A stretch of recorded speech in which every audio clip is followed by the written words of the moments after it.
All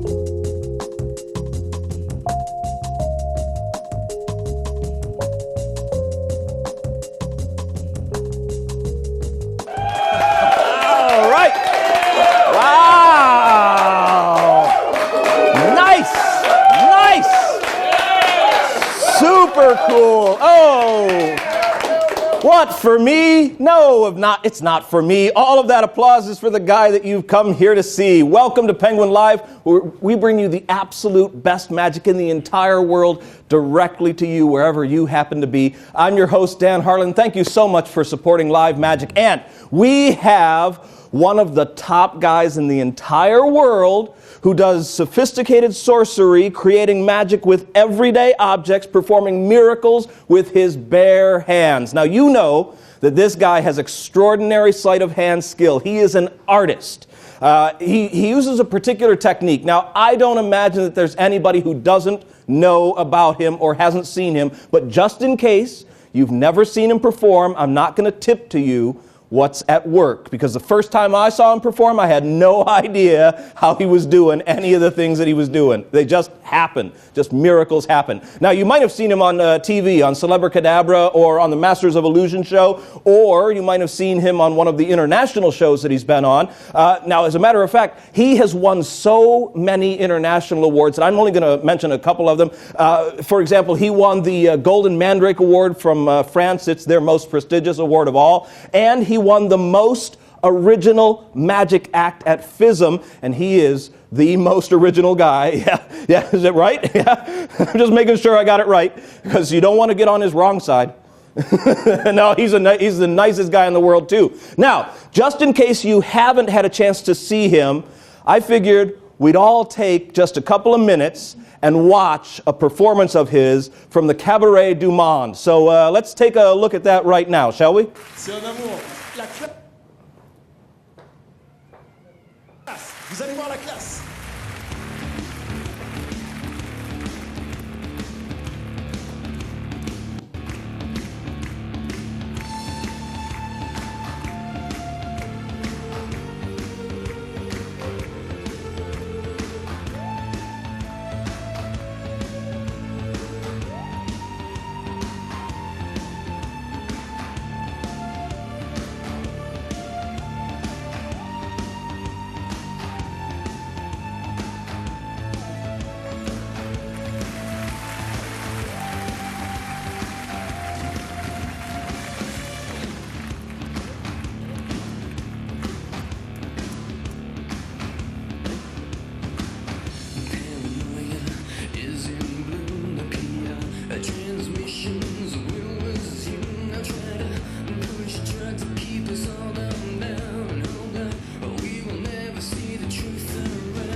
right. Yeah, now. This is better. Now, that's just a few things in just a very short video that he has perfected over years and years of performing his act. He's performed that act, or one very, very close to that act, many different places around the world, and a lot of time at the Crazy Horse in Paris, which is a great venue to see magic and other things. And it's an awesome place to go. So he's also going to come out here live in just a second. But you know, some of that stuff that you saw there, it's just so amazing that you don't believe that it's even possible to do. Well, he was going to explain that. He's still going to explain a lot of different things, but he was going to explain it using a clear jacket. And I had said that, in the promo to this. Unfortunately, the clear jacket never arrived. It was shipped here, but it never arrived. But a lot of other things did. Can we take a look at some of the other stuff that he's brought along with him? I don't know if there's a way to get... Yeah, there you go. Just a quick sweep over, and then there's this and all that stuff, and there's a bunch of... Look at everything that he's going to be showing you here, and that all the way over to the side. We have everything that he needs to do an amazing jam session on really incredible magic. So he's going to come out and live perform, some more stuff for us. And then we're going to get into the real stuff that we came here for, learning exactly how to do it. So please join me in welcoming the world-renowned master magician, Rocco!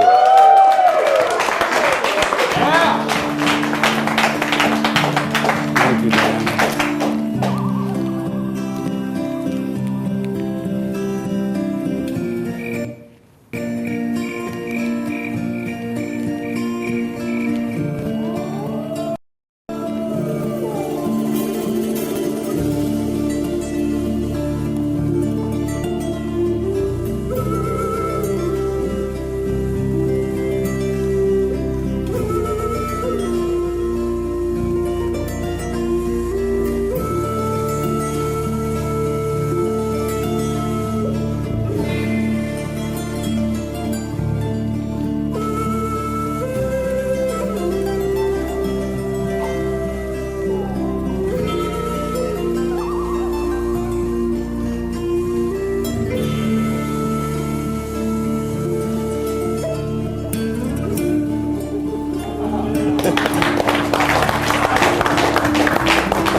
I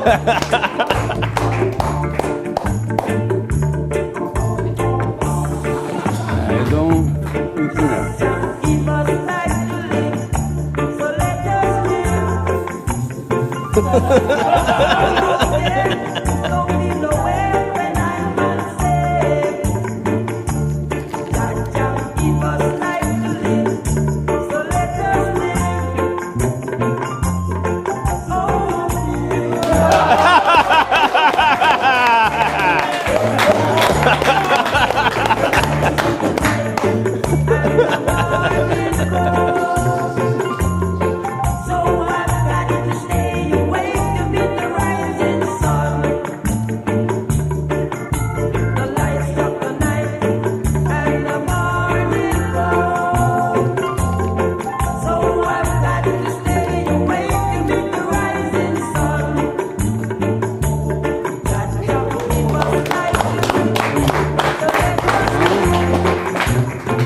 Before you go, I got a little something for you. All right. My name's Rocco.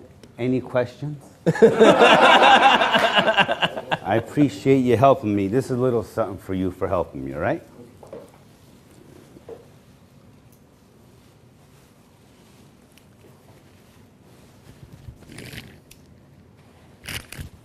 Okay. Thank you very much. Okay. So, any questions? All the props that were used in that 7-minute routine are right here. I'm going to set it all up now in front of you, and walk through everything to cover misdirection, pocket management, and how to load your pockets in your sleeve without people knowing. Now, it's written in the book of Buddha, 400 years BC. It says, delusionment and enlightenment originate from the mind, just as different things appear from the sleeve of a magician. So what that means is the positive thoughts that we put in our mind, they come through in our everyday actions. But you have to put them there first. Just as different things appear from the sleeve of a magician. So you have to put them there first before they appear. So I'm going to show you different methods that I have to load my pockets. Okay? Now back then, in those days, the sleeves were this big. And that's how they used to carry their food. Because when the wise men came from India to bring gifts to the newborn magic man, they brought frankincense, gold, and myrrh. And they used their sleeves as pockets to carry their stuffs in. Back then, their sleeves was like this. We're working with regular sleeves. Do you want to talk about sleeving now? Yeah, absolutely. You know, I have a question right off the top, okay? Because you're working with regular sleeves. You don't modify your sleeves in any way, right? Yeah. What's your shirt like underneath? Do you wear a short sleeve shirt or do you roll up your cuffs? Short sleeve, yep, okay. Short sleeve, of course. No bracelets, no nothing. Yep. We can cover all the sleeving later. Yep, sure. But now, would you like me to set this up in front of you? Yeah, absolutely. Yes? Yeah. And then I'll walk it through. Now, I brought every prop that I own for this lecture. And everything's right here. I hope we can get to some of it. I don't think we're going to cover all of it. But I got a lot of magic here. I know it looks like rubbish, but it comes to life somehow. Okay, so later, if you want, we have time, you can go in there and just point to a section, and then I'll improvise a little routine with what you got. All right? Yeah, yeah. Could we do that? Yeah, sweet. So here's a paper cup. Here's some peanuts. The peanuts, I always put a rubber band around them so that there's 4. This is a cup.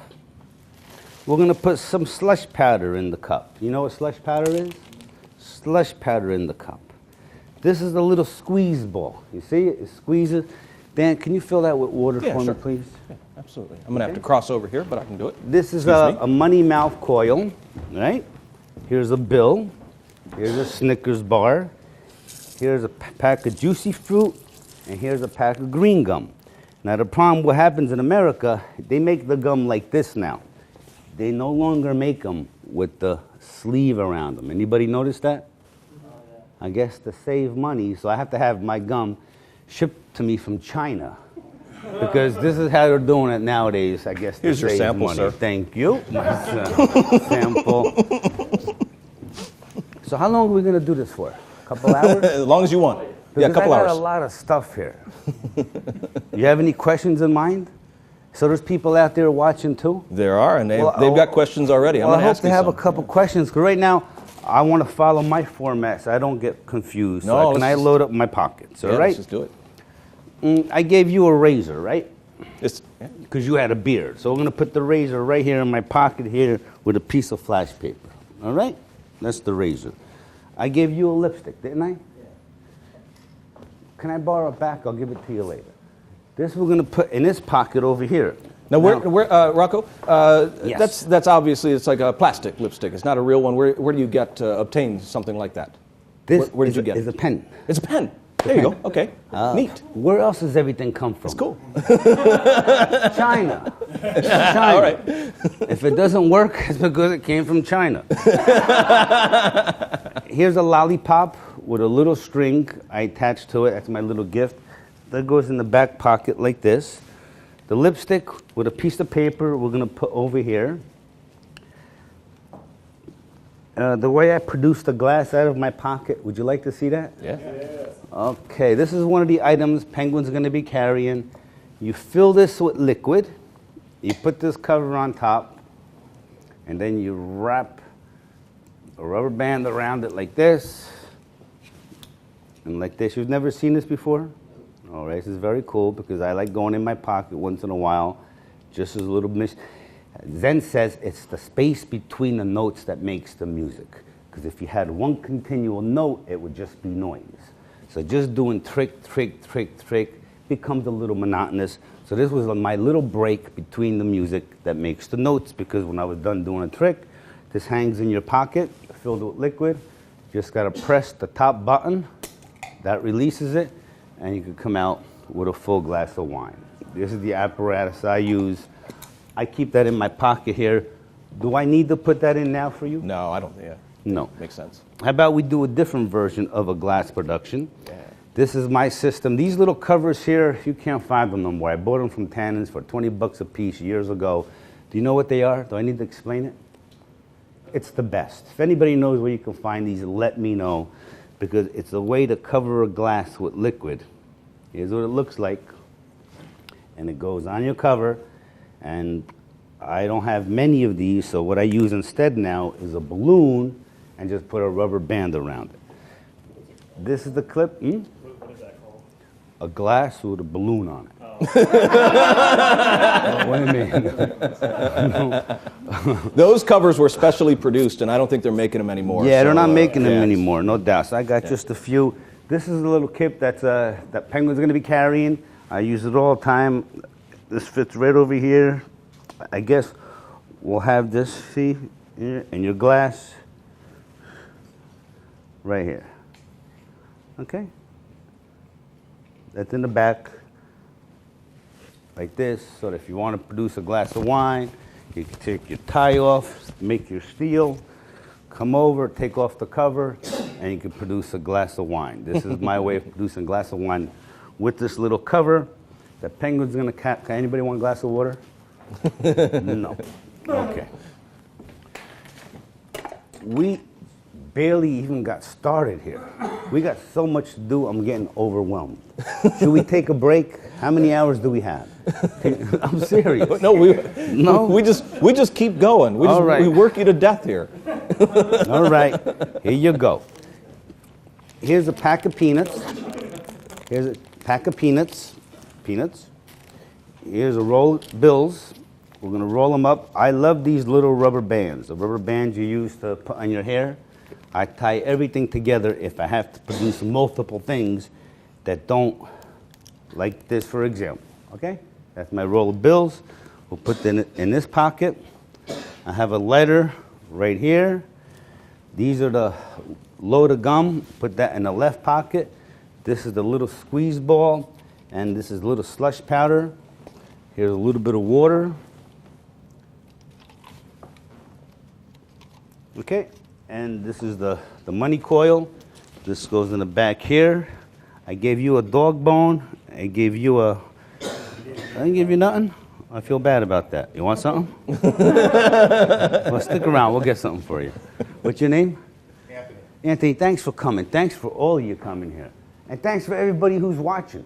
Ask me some questions, because really I got about a 10-hour lecture here, and I don't think we're going to cover that much.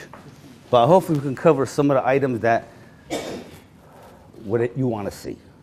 Now, one question while you're loading up there is, Go ahead. Have you added any pockets to anything? Yeah, Have you had anything totally, modified? totally. Yeah, you're going to talk a little bit about I work extra with pockets? a Giorgio Armani suit all the time. But when I lecture, since my jacket goes through so much tear, I went to China, and for 1/10 of the price, I had these suits made.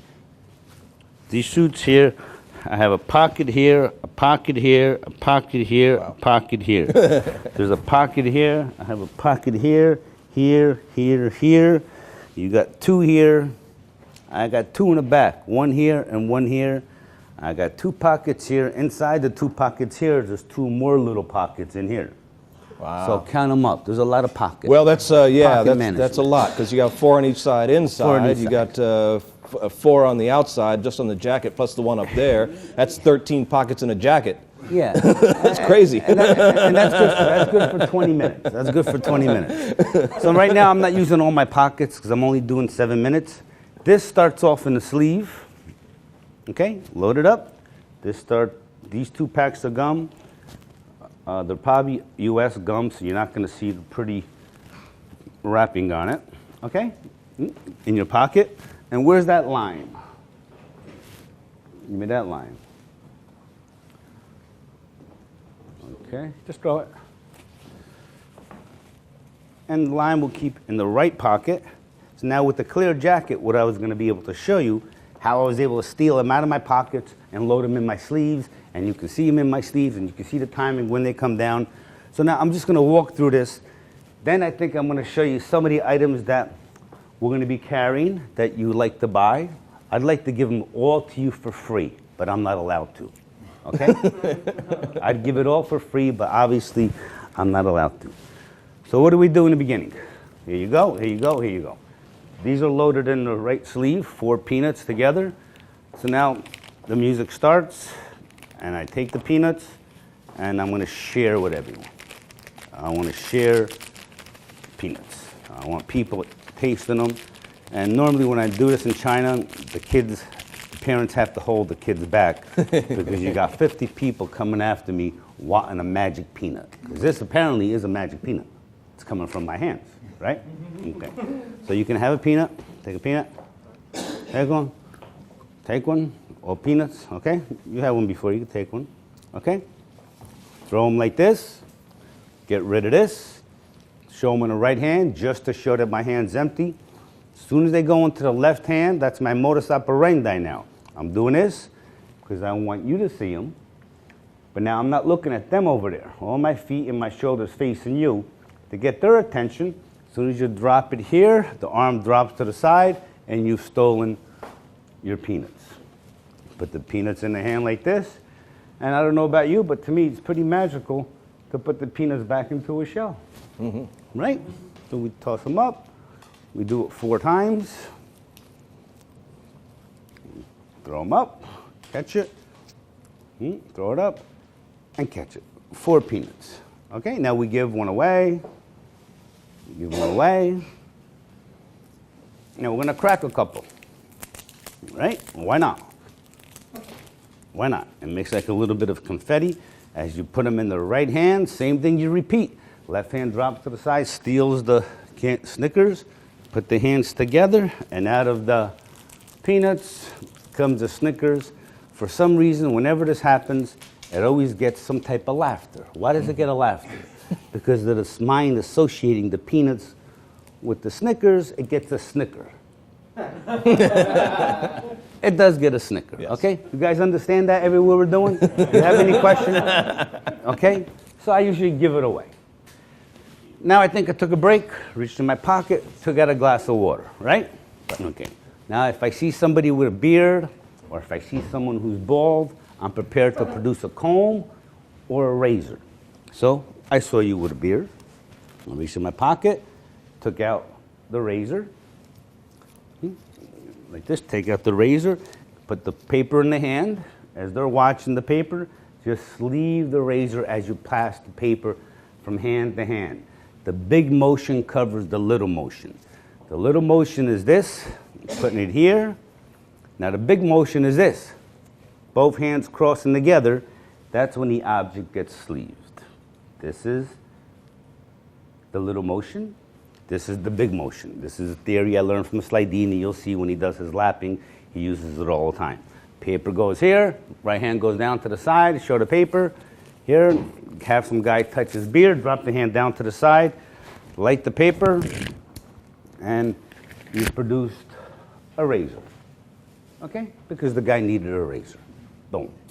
I have now in my hand. One thing you didn't mention when you were doing the setup that I think is just something to point out here is you have a lighter attached to a reel. Yeah, all the time. All the time. Show that, because that's really handy to have. Well, when I went to get my jackets made, I had them put a little bit of Velcro here, attached to all my suits, with a little bit of Velcro here. So this one now, whenever I need a light, match poles are useless. So now, whenever I need a light, it's right here. I don't even have to put it away. It goes by itself. Because if I had something in my sleeves and I had to go put it in my pockets, I would drop what was in my sleeves. So for me, this is a real practical way to light something and then just get rid of it because I need my hands empty. Yeah. Good question. Very nice. Yeah. I think Penguin's going to have one of these. What do you think? I hope so. You love it? That's a good thing. I'm going to get one for you at the end of the lecture. Cool. Right. Thanks. Where was I? Snickers? No. He did. We finished the Snickers. Then he did that. And it's all custom depending on who I see in the audience. If there's a girl, if there's a guy, if there's a kid. So now I saw you, and you know, you are very pretty. What is your name? What is your name? Joy. Joy. Oh, I hate that name. Really? No, that's my girlfriend's name. My wife hates the name even more. Joy, but it is a sweet name. Would you like me to show you what it reminds me of? Joy, you sure? Okay, Joy, look.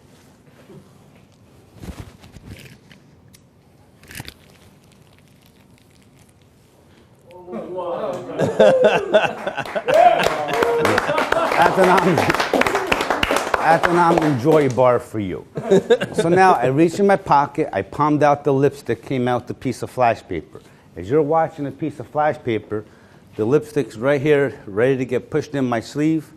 You'll notice that I have 5 fingers. One of them is longer than the other one. This one. What's so funny about that?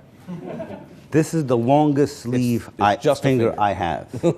This is the one that's going to come closer to the inside of my jacket that does most of the sleeving because it's the longer one. So now when I pass the paper here, the middle finger just throws it in the sleeve. I have her leave an impression of her lips. All time hands are empty. See how I'm facing you? My modus operandi now is to go and pay attention to that part of the audience, and that's when my hand drops to the side as I show the paper and I steal whatever's in my left sleeve. And this is a little gift for you because it's a lipstick and a pen, so you can think of me when you write some, all right? As they're applauding there, both hands go in my pocket, and I palm out the big load of gum that's in my left hand, and I come out with one here. I'm showing you this, so this hand's free. As I go put it in my left hand, that's when I sleeve the big pack. I took 2 packs out. I only put 1 pack here, and now I sleeve the other pack in my right sleeve. So now I'm loaded with my left sleeve and my right sleeve. Open up here, take the gum out, put one in my mouth, give them away, take the last one, show the hand's empty, drop the hand down to the side, and then just do a switch. The switch is taking this one with the finger and the thumb and leaving the other one behind, and you switched. And then you switch. Switch again. Okay. Switch, and then we're going to sleeve. So it'll be like this. Show it here. Drop the hand down. Switch it. Show it. Sleeve the one that you just got. And now you show that they've changed from here to here. Okay? Yeah. Drop the piece of gum down. Put one in your mouth. Drop one. Go down, step on it. Drop the right hand down to sleeve it. Come up and produce it again. This is just an excuse now to put it in my pocket and take out the big line. Just as I'm about to sleeve the big line, I take the gum out and drop it to the ground. That creates my misdirection. So now I've sleeved my right sleeve with the lime. Pass out a few more pieces of gum, and notice someone in the back doesn't have them, or some kids want some gum. What would I do if I was a real magic man? Did you ever hear about the story where they took the 2 loaves, it wasn't enough to feed the 5,000 people, he broke it in half and fed the masses? You ever hear that story? Yeah. So I'm trying to do that. So we take the 2 pieces together, make a little magic, drop the hand down to the side, steal all the pieces, put them together, and now just do a production of gum to give to everybody. And normally I got people running up to me, grabbing them out of my hands because they think this is magic gum. Okay? Magic gum. Take one of the piece out here. You don't need it. Light it with the piece of flash paper. As you're watching that burn, my right hand comes to the side, steals the lime, put the fire out, and turn it into the lime, break it in half, sure it's real, and the lime. Any questions? All right. Yeah. The question for those of you at home is whether the lime is pre-cut. Yeah, you go. Good question. Yeah. Who asked that question, and where is he from? Jacob asked that question. He's from right over there, but they can't hear him because he doesn't have a microphone on. Jacob? Thanks, Jacob. That's a good question. Oh, you just asked me the question now. All right. Okay, so now what happens? What happened now? Okay, I got this little squeeze ball full of water going like this. And I do this just for the comic relief. No, we didn't do that. We're going to do the bills. We want to see the bills, right? Mm-hmm. The bill. So I reach in my pocket to take out the mouth coil and take out a bill. Put the mouth coil in the right hand. As you're watching the bill, the coil just gets sleeved in the right sleeve. So now my hands are empty. break a little piece like this. You hold it, roll it into a little ball. Now this is showing you pocket management and the timing of sleeving, how to create an act so it flows. Here's a piece of paper. It's $1. Drop your hand down to the side. Put it here on top, and then just switch it for this one. As your hand comes down to the side, just throw that back into the sleeve so you're clean. Do your thing. This is a mouth coil, right? I know you've seen them, but you'd be surprised around the world. People grab at this paper and take it home as if it was $1 million. Every little paper that gets used. Here, show the paper like that. Now I'm kind of doing phoenix ashes without burning myself. I'm going to light it, and when I put the lighter away, I'm going to steal the bills. As you're watching that, throw the bills in my hand, let that burn, throw it in the hand, and now you've restored the bill with one piece missing. Okay? Piece is missing. As they're watching the bill, drop your hand to the side. There's all the pieces. Roll that elastic off, and then just start producing money. And you'd be surprised how many people run out of their chairs to grab every dollar that's in my hand because they think it's real. And it keeps multiplying and multiplying, all right? Then I ask you to come up. We're bringing this to a close. You come up here, let's do it. Let's do it. There's slush powder in here, a little bit of water. There's the squeeze bowl with the water. I just load that in my sleeve, put that on top of your head, vanish the water, vanish everything. As they're watching, drop your hand down to the side. And I used to do it out of the ears. And then some producer in China says, can you do it by his pee-pee? You'd be funnier. I says, all right. So then I started doing this. And it gets a laugh. When you're done, take the ball, just throw it back in your sleeve so that you're clean. Reach in your pocket, get rid of it. Come out with a lollipop. There's a lollipop. It's got a little string. Take the string away. Take the lollipop and just throw it in your sleeve. Constantly loading your sleeve. Show that there's nothing in your hands. As they're watching this, drop your hand to the side, sleeve, retrieve the lollipop, light this like this, and you got yourself a lollipop, and you got yourself a gift. That's all of that. Yeah. Any questions? What do you want to see now? I just want to apologize. Just want to make a quick apology because I didn't know you wanted that little squeeze bulb filled up with water. So I'm sorry to everybody here in the studio. Did you put, no. I went a little bit more authentic. Damn. All right. We have lots of questions. So one of the things before we go any further, go ahead, because we could spend 5 hours just on me. this. Go ahead. How to sleeve properly. Will you do that? Right so now. that if I can learn it, anybody can learn it. Give me any object. What should we start out with? What should I start out sleeving? You know, I've got my jacket on, my sleeves are up. To sleeve what can I sleeve? Is a marker. All right. So do you have another one so I can follow along with you? You got two of them? All right. Yeah. Okay. You know what? Is that what you want to see? I think so. I Don't think we all so. want to learn the proper way to do this? Right? Yeah. You think so? Yeah. I think if I go through the steps, then you know we'll probably understand what it is. You know how the best way to do it is. And really, it's a lot easier than Because I've done limited sleeving, but nothing like. We're going to make it real simple. Okay. Real simple. I had a couple shirts over here. Can you tell a joke, Dan? I can. Yeah. So a juggler was condemned to hell, which is the fate of all jugglers, and as he is being led to be thrown into the fiery pit, by the Prince of Darkness, he passes by a room where there's a magician inside performing card tricks surrounded by beautiful women. And the juggler says, hey, what gives? I'm going to be thrown into a fiery pit. This guy gets to sit here performing card tricks for beautiful women. The devil says, who are you to decide the fate of those women? All right. That's a funny one. All right. Here's what me and Dan are going to do right now. Okay. We're going to take a marker. We're going to take the cap off like this, and we're going to vanish both, the cap and the marker. I got that part. Then we're going to reach like this, and we're going to... I don't have a cigar. A cigar. I don't have a cigar. It don't matter. All I've got is a... We're going to find you something. I don't know what he's doing. It doesn't have to be a cigar, Dan.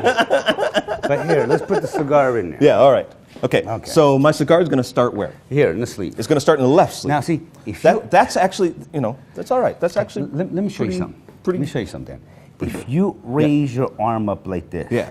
do you see how my jacket The jet is goes rising back. up? Yeah, and it goes back. That's on the too far of a distance It is. to sleeve. It is. There's a way to isolate your shoulders. So now you're not moving. Look, I'm lifting. I'm lifting so this way. That's a good there's technique. no movement. There's no movement. If you keep your arm too straight, If you it pulls keep back. it straight, look, what's If you going to lift the happen? elbow, It's going to take it's your isolated. distance away. I just did it. Look at what I just did. So now look, have a if you cigar. do it right, look, you can put your whole hand in There's- here.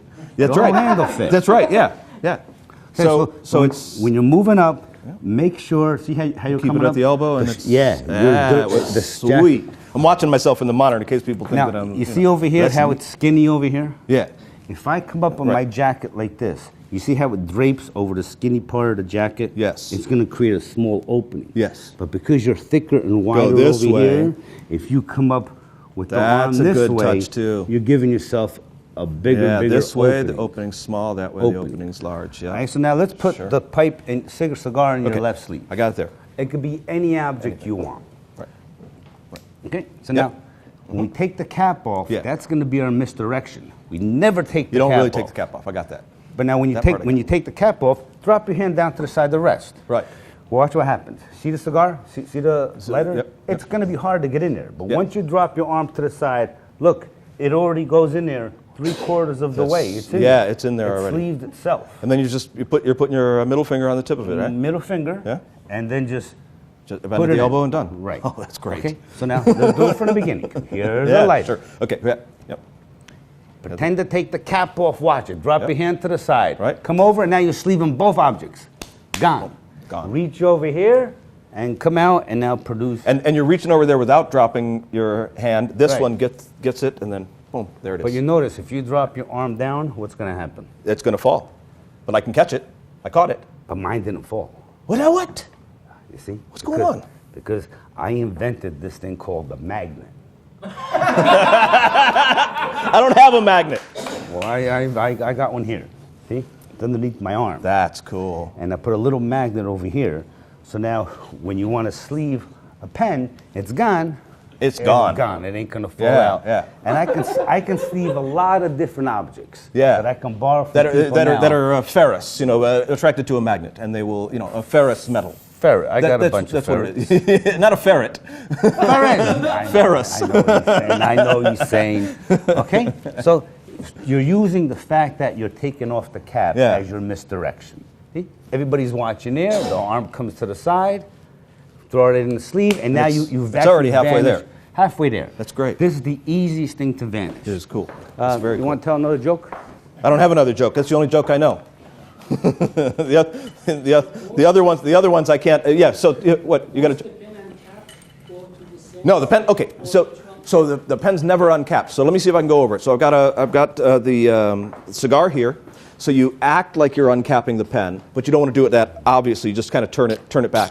Boom, and it's never uncapped. So there's no cap. No cap. Which is But kind of that's cool. your misdirection. So that's your misdirection because you're looking where the cap is, Right. and you're down here, and you're sleeving that and bringing it up as Right. though both things are still there. Then both things vanish. vanish and both So it's things still at together. once.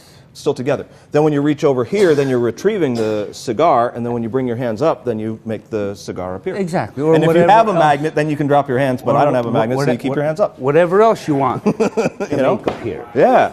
Walk off the stage like You're smoking a cigar, so you just keep it in that hand. That would be my solution. Now I don't have to drop this hand because So now, remember, I got a mine's cigar. magnetic, Yeah. so it doesn't go away. So here's what else Yeah. you can do. You take your lighter, take your thing, here, vanish it, it's gone. Right. Reach over there, and now you can produce a fan of cards. Yeah. Fan of cards. You can take the cards, put them in your hand like this, and now you can vanish the cards. They stick to the magnet. Yeah, I saw why, because I'm up close here, but they don't know why the cards are sticking up. That's Okay. smart. This is a smart thing. I'm going to let you show them. I'm going to go over here. too. What I did was took one card and put a magnet on it with a bunch of loose cards with another card with a magnet on it. So now this becomes one sandwich. It's easy to take from your pocket, load in your sleeves, and anytime you want, it's easy to produce a fan. You can separate them, they're loose. When you put them together, the magnets becomes one piece. And then when you want to vanish your cards and you sleeve them, you're completely gone because they stick to the ultimate sleeving device. That's with a marker. Yeah, that's very cool. That's very cool. Yeah, yeah. I guess. Can you tell us a little bit about production of the butterfly? So we have a question. We have a question here. I'm going to repeat it. Can you tell us a little bit about the butterfly production? Yeah. Yeah. Okay. They live 2 weeks. So when you order them, they cost about $12 a piece. Do you know how to palm a coin? Okay. Here's the butterfly. These are the wings. You palm it with the wings like this. That's all. Yeah. So they're straight up out of the back. And if you're holding a together. rose, you won't see the butterfly. And then they sell this stuff that you put in your mouth, nicotine, little snuff, little things. You ever see those pouches? They come in little tins, little tins. Well, those snuff. Yeah, it's a little tin. That little tin holds about 7 butterflies. Put a little hole in it. It's easy to open and close. And I would keep that up my sleeve. And when it's time to take a bunch of rose petals, drop that down, open up your tin, let all the butterflies fly, reclose the tin, and then just re-sleeve it. Simple as that. Just look at it as any other production. Just because they're alive doesn't make any difference. Okay, so I think we were going to do this here. Yeah. This is an item that I learned from Slidini. I was a student of Slidini. I went to visit him when he was 88 years old in a nursing home, and he was really on his way dying. He died 2 weeks later. And he said to me, "You're going to the Magic Castle. Can you perform one of my tricks for the people there so they don't forget about me?" So I've been performing since then, Slidini's newspaper tear, the Slidini silks, and now because Las Vegas Magic and Las Vegas has made these pins available for jumbo size. And if you go to Las Vegas Magic and you mention my name, he gives you 75% off at anything you want. What are you yelling for? 5% off anything you want. But if you mention you're a friend of Chris Angel, you get 75% off. All right? Here's the mystery of the pins. Would you like to see it? Yes. You're going to know when the trick is over because the pins are going to disappear from my hands. What camera should I work with? I want them to see this. If I put the pins like this, they're not inside, right? No. If I put the pins like this, they're not inside. To put the pins, I have to open them up, not go through the middle, but go through the outside, right? And if I hook it, now they're inside. Is that your phone, Rocco? Is somebody calling you right now? Yeah, it's the guy. It's the guy that I just told him. That's 75% off. Yeah, huh? I told him 75% off, but don't yell. It was a mistake. It's 5%. I told him, okay, take it easy, take it easy. It was a joke. I'm going to do this from the beginning, all right? Okay? Listen, what time do you have to leave? Tomorrow. I'm not boring you, am I? All right. Look, if I put the pins inside like this, I told him, would you tell him I was only kidding? That it's going to be 5%, if not 75. He's freaking out. That's Las Vegas. And I want to say hello to Tony Hassini from International Magic Society. I'm going to show you a lot of tricks that I did. Anything here you find interesting you want me to show you? The 8-ball. Okay. Oh, it's a good trick. That's because I play a lot of pool, and people when I'm playing pool come up to me and say, hey, do some magic. We'll do the 8-ball trick, okay? Is that the one you want to pick? Anybody else? Keep your eye on some stuff here, some good stuff underneath here. You pick it, and we'll do it. We're doing the pins now. Then we're going to do something with roses. Is that okay? What if I do the pins? Then I'm going to show you some rose moves. Then I'll show you Slidini's newspaper tear and some card production. Yeah. Okay? I invented a new deck of cards that allows anyone to palm cards instantaneously if you want to do the Tenkai palm. Listen, I'm veering off now. Is that all right? Mm-hmm. It don't matter. We're no script, okay? I want you to see the difference of these cards. They'll be available at the end of the year, and then I'm going to show you the Tenkai Palm if we get the cards. You take one card. See what's going on there? What's going on? What's going on? What's going on to these cards? I've revolutionized the card manipulation. Before you're out and of you it. explain to them what's going on. If you can't palm, That's pretty cool. you will be palming with this deck of cards. Wow. This deck of cards has little edges at the ends. Yeah. So the cards just stick into your Tenkai palm, and it makes it very easy to learn. Because the palm is when they do the Tenkai palm, the cards slip. You want to do back palming, it is a piece of cake because the cards now just grip into your hand. Yes, they do. For back palming. So these will be available at the end of the month. If you want later, I'll show you a little card manipulation. That's But I great. want to share with you my newest innovation on the Saber deck, which allows you to palm and manipulate cards at will. Pretty cool, right? Yeah. We didn't get to that subject yet, because I'm going to show you a new move that I developed with the Tenkai Palm, and this makes it a lot easier for anybody to do any card manipulation with this system. If you don't agree, raise your hand. Nobody's got their hands up. All right. So later we'll do a little of this later. We didn't do the pins yet. This is going to take a long time. This lecture. Do you have any questions? Because I'm doing this stuff for you. I've seen it before. So if you want to stop me, in the middle of anything, you can. All right. And I got some friends from Bangkok, Thailand. What was your question? He wanted to know how to produce a coin. We're going to do that 20 different variations. What time do we have to leave here? Can you give me an idea? Because we didn't even get started yet. We basically own the place, so we can go on forever. All right. So seriously, what time's your flight? Yeah. We got to Okay. leave about 2 hours before your flight. Okay, so let's do the linking pins. What do you want to see? What would you like me to explain? Later in the lecture as we continue. Pins. We're going to do the pins. Look, the mystery of the gold pins, okay? When Slidini did it, they were very little, big. I like them because they make a lot of noise. If I put the pins like this, they're not inside. To put them inside, I'd have to go in the inside. If I go through the outside, they're not inside, right? Unless I hook it, and now they're inside. You see that? Inside. But if you look real close, look real close, they're not. If I do it fast, they look like they're inside, but they're not. If you do it fast, you see how they look like they're inside? But look, inside. But if you look real close, they're not. There's another way to do it. I'm going to do it slow. Come over here. They look like they're inside, right? Yes or no? Yeah. Yes, they do. If you want to speak into my microphone, it's over here. They look like they're inside, right? Yes or no? Yes. See? But they're not. I'm going to show it to you. Can you see me all right? Yep. Okay, look. They look like they're inside. You see that? But they're not.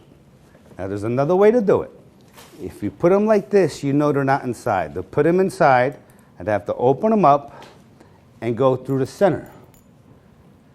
Not through the outside. If I go through the center, now they're inside, right? Yes? No, then I have to hook it, and now they're inside. But you see, sometimes they're not. And that's the mystery of the gold pin. And look, they're gone. Look, there's one over here, and there's one over here, and you can examine them. All right, that's jumbo Lincoln pins. I hope you guys get a lot out of it. Should I explain it? Yes. Yes. Okay, I'm wearing the ultimate sleeve and the vise on my left sleeve right here. You see? Sticks to the magnet. We'll keep that down. We'll keep another pin right here. Do you know how this trick's done? Do you know how this trick's done? There's a little hole right here that you don't see. You see that little hole? Where's the camera? There you go. See it? See it? Okay. The other one doesn't have a hole. So let me just run through the moves. This is the handling. It's all explained on the video. When you go through the outside, they shouldn't be hooked up. They shouldn't be linked. But when you take your finger and you go to close it, it slides into the opening, as you're closing the pin, and now they've linked. In magic, there's like 7 different effects you could do: vanishes, appearance, levitation, mutilation, petition, transformation. And this is the only one that I have that does penetration. This is a penetration. And they're not apart. Now, if you do it fast, they look like they're inside, but they're not. And when you do it the second time, it just goes right into the opening, and you show that they're linked. Both hands come together now. It comes out of the hole, and you show that they're apart. Then you do it slow. You do it like this. It looks like they're inside. See, it goes through the opening. Now they're actually linked. They are linked inside. And then when you show them again and you come out, it comes out of the hole, and they're not linked. So slow motion, you would do it here. It looks like they're linked. Take a little break to do something, sure that they are linked. Come like this, and they come apart. The third phase and the last phase, you put them like this. They're not inside. To put them inside, you got to go through the inside. Now they're inside. You see that? When you take your finger to go to close it, it slides through the opening as you close the pin. Keep them like this for a while, and they're not. On the offbeat, you take the pins like this, and as you drop your hand down, automatically your jacket covers the pins. You give a little bit of flick, and you vanish them. The gimmick ones stay stuck to the magnet. You reach inside your pocket, you take out another one, drop your right hand down, produce the other one, and now you can give them away because you've switched the pins in front of them, and they're examinable. Any questions? There was a question as far as do you ever retrieve anything off of the magnets, and do you have like kind of a natural Not yet. way to do There's it? somebody out there that knows how to develop electromagnet that I can push with my toe button and release stuff without burning me and lighting my jacket on fire. I'd like to see it. This are the pins. Name a card. 5 of diamonds. No, name a card. 6 of spades. Come on. 8 clubs. No, come on. King of hearts. Yo, look at that. You win the pins. This is a gift from me to you, okay? Thank you. All right, all right. Were you interested in seeing the cut and restore tie that I did from the video before? Yeah. Is it necessary? Because we got a lot of stuff to cover. We haven't even covered none It's of it. all great. We just do Yeah, absolutely anything you feel like. Yeah, are you having a good time? Yeah. Good. And tell your face. You're making me nervous. No, you remind me of someone who used to beat me up when I was a kid. But I know it's not him. He's dead now. But nice to meet you. Just smile at me. How about we do some roses? We could do some delights. Well, it looks like I'm getting off the program here. There's a program? Yeah, kind of. I wanted to show you some stuff. I don't know how I'm going to do this. I guess I'm just going to have to do it, right? Yeah. You want to see flicker, what flicker is, or do you want to see the roses first? You want to see what flicker does, or do you want to see the roses first? Your call. Flicker. They're saying flicker. Flicker. All right. Flicker. All right. Flicker? I barely even know her. Somebody, come on, somebody had to say it. All right. Flicker is something that I thought of because I figured one day I'm going to get old and I'm not going to be able to do the downs palm. So this is flicker. Flicker is magnetic, so it sticks to the side of your pants. Let's say you want to do a miser's dream routine. Start with a miser's dream. Mm-hmm. Anybody have a quarter? I got one here. I'll just give you a couple little quick things with the flicker. Okay, look. In the bottom of the bucket, I have a magnet. Okay, there's a magnet. The flicker goes in there, stays in the magnet, right? In my left hand, well, just for explanation purposes, I'll have 5 half dollars, right? So now when you take your bucket like this, show nothing. When you reach in the air to produce a coin, throw it in the air, a coin drops in. When you go get the coin, you don't take that coin. You take the flicker coin that's on the magnet. This flicker coin allows you to vanish and produce a coin instantaneously. That's cool. instantaneously just by rolling back and rolling forward. So now to do an easy miser's dream, you throw the coin in the bucket, drop, produce another one. Drop, produce another one. Drop, produce another one. Drop, produce another one, and drop it in the bucket. That one stays stuck to the magnet, so now when you dump off your coins, all your coins come out except for the flicker coin. That's flicker. It's a way to produce a downs palm without having to do too much work. So it's perfectly positioned to be finger palm this way. So now you can show your hands empty, come over here, flick it to the right to show that hand empty, and then produce a coin. So it will look like this. There's nothing there. Come here, nothing there, and then produce your coin. Gone and back. So now there's even a $50 size. Here's one of the things I like to do. If you have a straw, like this, let's say you put one in your mouth. You could take a coin like this and suck it through the straw in your mouth. I'll put it back and blow it back out. Now, if you had a folding coin here, you can suck in the coin. And then when you take it out, there's a piece missing. And then just go like this. This is magnetic, so you can stick it right to your pants to clean up, and then blow it out, and the coin will flip back. That's the flicker coin. It's a way to vanish a coin in your hand without doing much sleight of hand at all. Can you show that Just- in close up? How does it work? Say it again now. Yeah, How does it work? Yeah, the flavor. for a close-up, may I? Can you May show I him just- this while I prepare for absolutely something can. else? That's cool. It's kind of like doing a paddle move with a coin, you know, right? It's actually drilled in place, so it's really well made. And basically the idea is that it's going to flip behind your thumb like that. So there. You got it, Dan. So from the front, and there's nothing seen. Oh, there it is. Hey, I'm doing magic. Whoa, look at me. That's very cool. Very cool. I love that. You love it, Dan? I do. Yeah. You sure? Yeah. Yeah. And now, the part that's attracted to the magnet, is that just the wire part of it? Does the wire go in there? That's the part you... That's right. So, Yeah, so the wire part ends up being attracted to the magnet. Yes.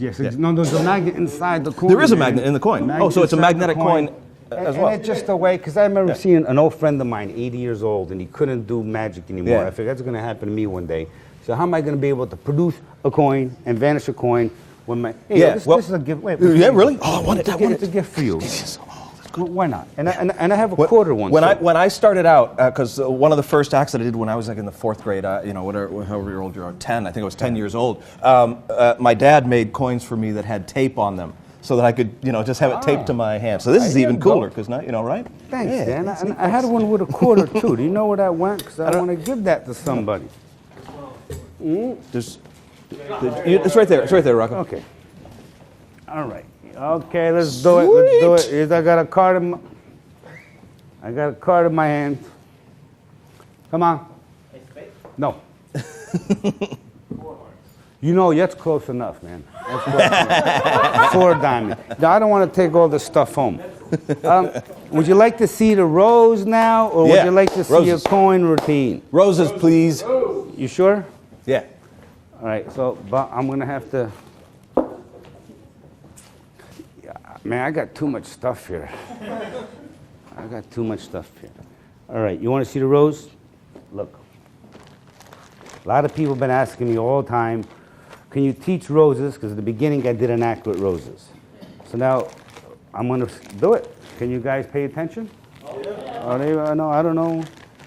You think people around the world can see everything I'm doing, Dan? Because I'm doing this for them. Yeah, absolutely. And make sure if they have any questions, let me know what they want, because I want to let them, Okay, Sure. let me know if you have any questions. All right, so this was my gimmick for producing a rose. You see? This is, You take this, pull it back like this. Let's take a little piece of flash paper. Let's put it right in the center. You see? Here, when you light the paper, your rose. It's elastic. It goes down like this. You take a piece of paper, flash paper, green paper, or whatever. You put it in here like this. And now this is available through Penguin. Martinka Magic produces them for me. He's going to be coming up with 4 more tricks by the end of the year. And you can put a little confetti in here, and it shoots out. Or you can take it down like this. You can put a white rose in here like this. Show a white rose. Take the white off and turn it into a red rose. Okay, so this you will go like this. This fits here. Show a white rose. Palm it off, take that off, and turns into a white rose. Do you need to see that again? No, right? Huh? Then you sleep. Well, you can't actually sleeve this, but I would recommend putting a magnet here if you want to ditch it like this, or put a magnet on your lapel and one here so that when this appears, just touch your lapel and it appears on your lapel. Don't run if you're not being chased. You don't have to get rid of it. You might as well utilize this for something else later. So if you had a magnet in here and a magnet behind your lapel, I like this myself. I want to try it now. All right? Okay? You sure? There's nothing over there. You go like this. Wait. No, I'm going to be making some mistakes because we're trying a lot. Don't judge me by them, all right? Okay? Try not to. Here you go. There's the rose. Here, take it off and produce this. Where's the other one? Touch your lapel, and it appears there. That's a good idea. Or we could do this. We'll take this, roll it into a little ball, and we'll hold this just like this. We'll take this out like this, and we'll take the white one and put the white one here like this. Okay, so now you have a white rose. You come like this with the white rose, turns into a handkerchief, and then you produce the rose. All right? So what we're doing here, we're folding that down like this. Do I need to do this twice all the time, or is once enough? Because we have a lot of stuff to cover. We just scratched the surface. Are you having a good time? Yeah. Remember what my name was? Thank you. Thank you. Okay, there you go. Here it is. Okay, so now this is here. Take the white rose off, turn it into a handkerchief, whisk it here, and produce your rose. Okay, another approach would be is that you can have this rose here like this. This is the way I used to open my rose back in 1980, whatever, 87. Take a piece of paper like this, put it in here. You see? So you got a rose, light it, and it gives you 2 roses. Because you can have this one behind, this one in front, and this will be an opener. And when it flashes up, just steal this and come up with 2. Do you love this? Yeah. This is for you, okay? You're welcome. What do we want to do now? Give me an idea. Talk to me. Baseball? Baseball, yes. Well, we got some more roses if you want to cover. Oh, yeah. Yeah. Put these somewhere in a nice thing. Here's a nice little idea. I use this in the opening of my Rose Act. This is one of those little things here. You can touch a rose like this. I told you to put that magnet on. Did we do it? Yes, it does, okay? This could be in a vase. You touch it like this, bang, and then just release and turn that into a rose. So all I did was attach a magnet to the stem. These here are available. I think first time I saw someone do this was Fukai. So now you come here with this, touch it against your stem in the bang, do a little magic, and whoop, and it turns into a rose. Put that somewhere special. I need that when I get home.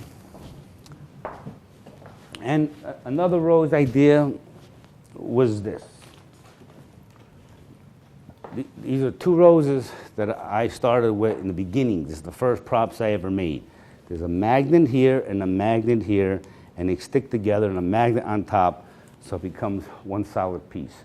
So you could even just come out with a rose like this, you know, and go put it away, and you got two. But let's say I used to steal them from my pocket. We have them this way, and I'd have a little ribbon like this, right? So now you can come over like this. You can steal just one, produce one rose, come over like this, and produce another rose. Take the rose, put it like this. Now you can vanish this rose just by doing that. It's gone, it's gone. And then you can vanish this rose, vanishing like that, and then produce them back as two. What's so funny? It's beautiful. It's absolutely beautiful. But if you don't mind doing that turned kind of facing that way so that we might see a little bit of the exposed view of how it's done, because it was beautiful, Okay, but I so still don't know how you did it. I don't know how you want me to do it. I don't know how you want me to do it. So this, look, is in your tenkai palm like this. Yeah. It's real wood, so you can feel where it is. So you're here. You take off your thing, come over like this, and just take one of them off and produce it. Yeah. Put it there, come over, and produce another one. Here, put that here, take one of them. I want to hold it there. Now to vanish it, we're doing a flip move just by coming over like this and just putting it behind the arm, and that vanishes that one. And the second one, just put it together like this, and then to produce them, come up and produce both as once. Do I need to do that again from the front, the back? It's so smooth. Yeah? You get the idea? Yeah, it's great. Okay, we can move on to the next. Yeah. All right. How about we do karate coin? Want to see karate coin, or do Sure. you want to see a half? You want to see a $50 turn into two? You tell me. Or you want to see something new that I'm working on? Yeah. Yo, these are. This is all new stuff right here. I'm working on. I don't want to take none of this home. So I want to do it. Get it over with. I got a trick with look, anything you see there. You tell me what you want to see, and we'll work it out. I'll show you. All right, here's a new product that Martinka is putting out called soft coins. I guess I might as well show you the best I can with that. Can you do me a favor there? Can you clear this table off? And just put everything somewhere over I'm going to here. put it right over here. What was I doing? What were we talking about? Right. Okay. This is a new product coming out. You guys are going to love it. You're going to love it. If you have problems with your hands not working completely good, I got this solution I invented. You put 3 drops on your hand, and you can manipulate cards and coins like anybody you want. You want to try it? Who wants to try it? Put it on your hands. There's a secret ingredient in there. I can't tell you what it is. Otherwise, it wouldn't be a secret, would it? Right, but I can tell you could drink it. Put that in your hand. Well, there's lots of things And you just can rub drink. in your hand. Rub in your hand. Should you drink it? Anybody could be a magician. All you need is what's in this bottle. $14.95. But it's a free gift for you here. Let's try this.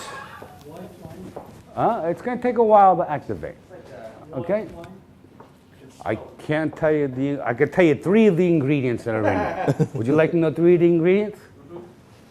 White wine, lemon juice, water, and there's some hidden ingredient. I can't tell you. All right, you ready? Look, here's a piece of paper. Here's a piece of paper. See?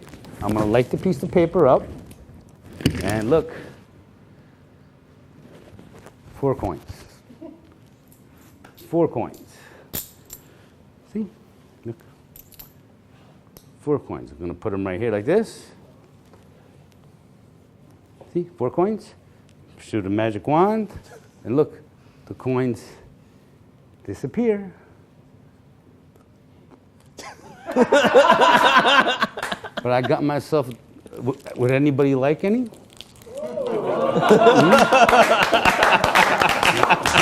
Anybody like any? I want one. Oh, give me one of those. Yeah, thanks. Might as well. Might as well. Might as well. Might as well. And I have one myself. Right, you get the idea. Is that a Twizzler looks like a magic wand. I had a whole bunch in my sleeve. This is the Michael Amor coin clip. Are you familiar with it? It looks like we're not following the program at all. We gonna have any requests here? Anything you want to see? No? Flip tip. We're gonna do the flip tip. All right, so let me show you how these coins work. These coins are very, very smooth. Now, in case I drop something, okay? They make no noise when they rub against each other. I'm going to show you a couple routines with coins, only if you're interested. Yeah? Yeah. You sure? Okay. So this was the Michael Amor coin clip. We're going to put that on just for a second. So now, when the coins go into the clip, now what do you want to have in the left sleeve? We can have anything you want in the left sleeve. What do you want me to put in the left sleeve? 8 ball. All right. All right. All right, well, I got an idea for the 8 ball. All right, so here you go. Piece of flash paper. Coins are in the downs palm. Everybody knows what the downs palm is. Don't need to explain that, right? Okay. When you produce the coins from the downs palm, here's something that Di Vernon mentioned to me years ago. He noticed that when I produce my coins from the downs palm, I'm actually showing the whole quarter. I'm showing the whole coin because it's actually my nail that's holding the coin. I'm not producing the coin and showing it this way or producing the coin and showing it this way. None of my skin is touching the coin. And this is something that Di Vernon paid attention to back when he first saw me perform. He said, I love how you hold your coins right at the very tip. Well, that's because it's my nail. And what I do is I take a nail file and I file my nail flat here. Not round, flat. So that when you produce the coins, you have that flatness to be able to show the coin at the very tips of your fingers. That's important for the downs palm. Here's an interesting production. I can't do it all the time, but I'm here to do stuff that I can't do, and I'm going to see if I can do it. The coin's got to go from here. It's got to roll up in the air, flip in the air, and catch it like this. Let me see if I can get you a good one. Okay. Oh, yeah. That was not a great one, but it was a good one. We'll do it again. Coin's gone, and let me get you a good one. That was a good one. All right? Nice. So what's got to happen, you got to flip up, the coin's got to roll here or there. These are very smooth coins. I could show you a routine from Russ Bertram, if you like, that uses soft coins, or I still got this 8 ball, I don't know what to do. I just surprised myself. I said, what are we doing? Yeah, we talked about doing something with an 8 ball, but then we veered off. All right, so these coins are flat and smooth, and the ridges are brand new so that they grip to your fingers real easy. Now, I could never do this if it wasn't for that solution I just gave you. Is it working? Yeah. It's working, right? Okay. So now, let's say we do this. Let's say we throw. Can I see if I can catch him behind my back again? Because I didn't like the way that looked. Can I do it? Can I do it again just for myself? Is that all right? Because I didn't like the way it looked. So you know what happened was in 1987, I went to compete.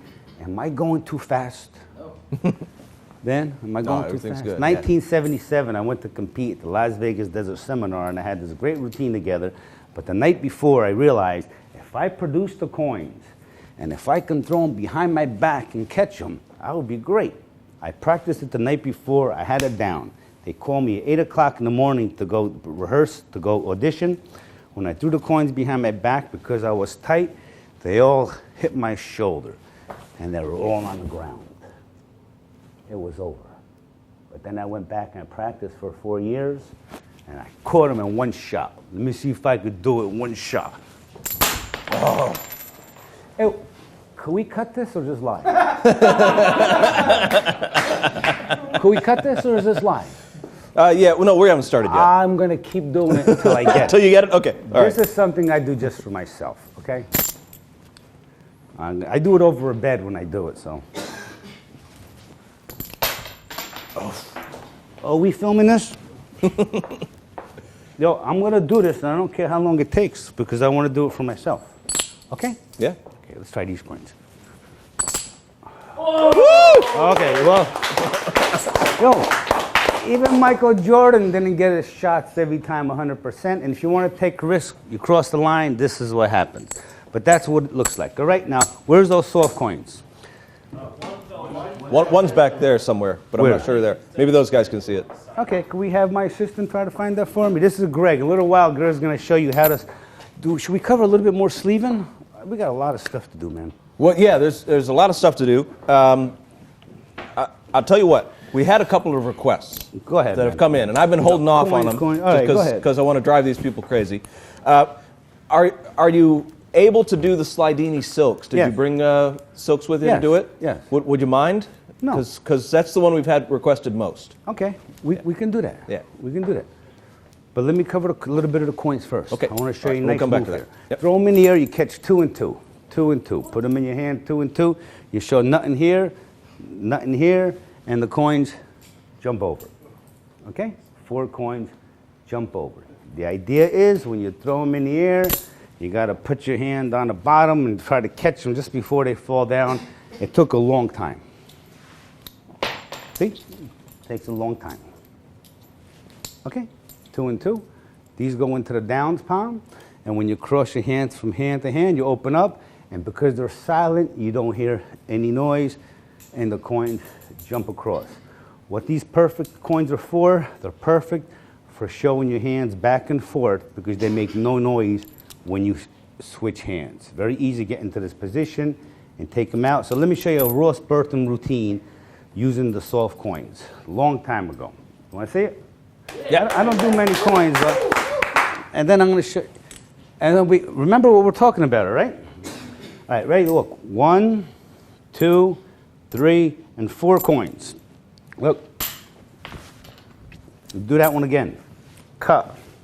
1, 2, 3, and 4 coins. Just like this. Here, one of them jumps over. We'll do it again. 3 and 1. 1, 2, 3.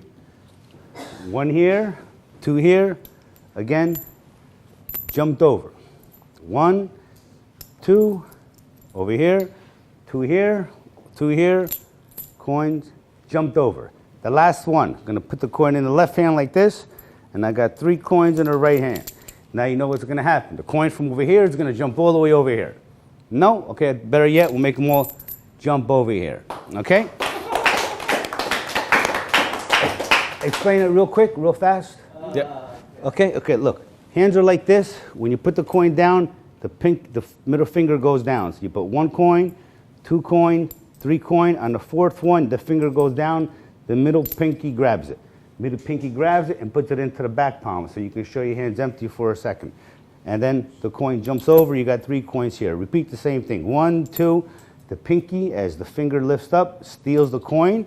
As you take this one, this goes into the back palm. As the back palm. So you can show your hands empty. And you show the 2 coins jumped over. Now you do a click pass. 1 goes in the left hand. 1 over there, click. You have 3 coins here, but when you open up, put it into the back palm so you show 2. And then jumps across. The last one, you pretend to put it in your hand. You make them see you taking it away. And then you put it into this position. And now you show you're going to make the coins from here. When you do that, they stick. Here, you grab them like this. All the way over here. You cover that one? All the coin from over here is going to jump over there. And that's how the coins get stolen. From this position, grip like this. So fast is from here to here, and you've changed coins from hand to hand. They're very easy to show your hands empty and show coins, and it's very easy to get into your downs palm to produce the coins with a downs palm. Any questions on coins? Do you want to see anything else? 1 coin routine? Thank you. What's next? Slidini silks. Let's do those. Okay. Shall we? Slidini silks. Is that cool with you? Yep.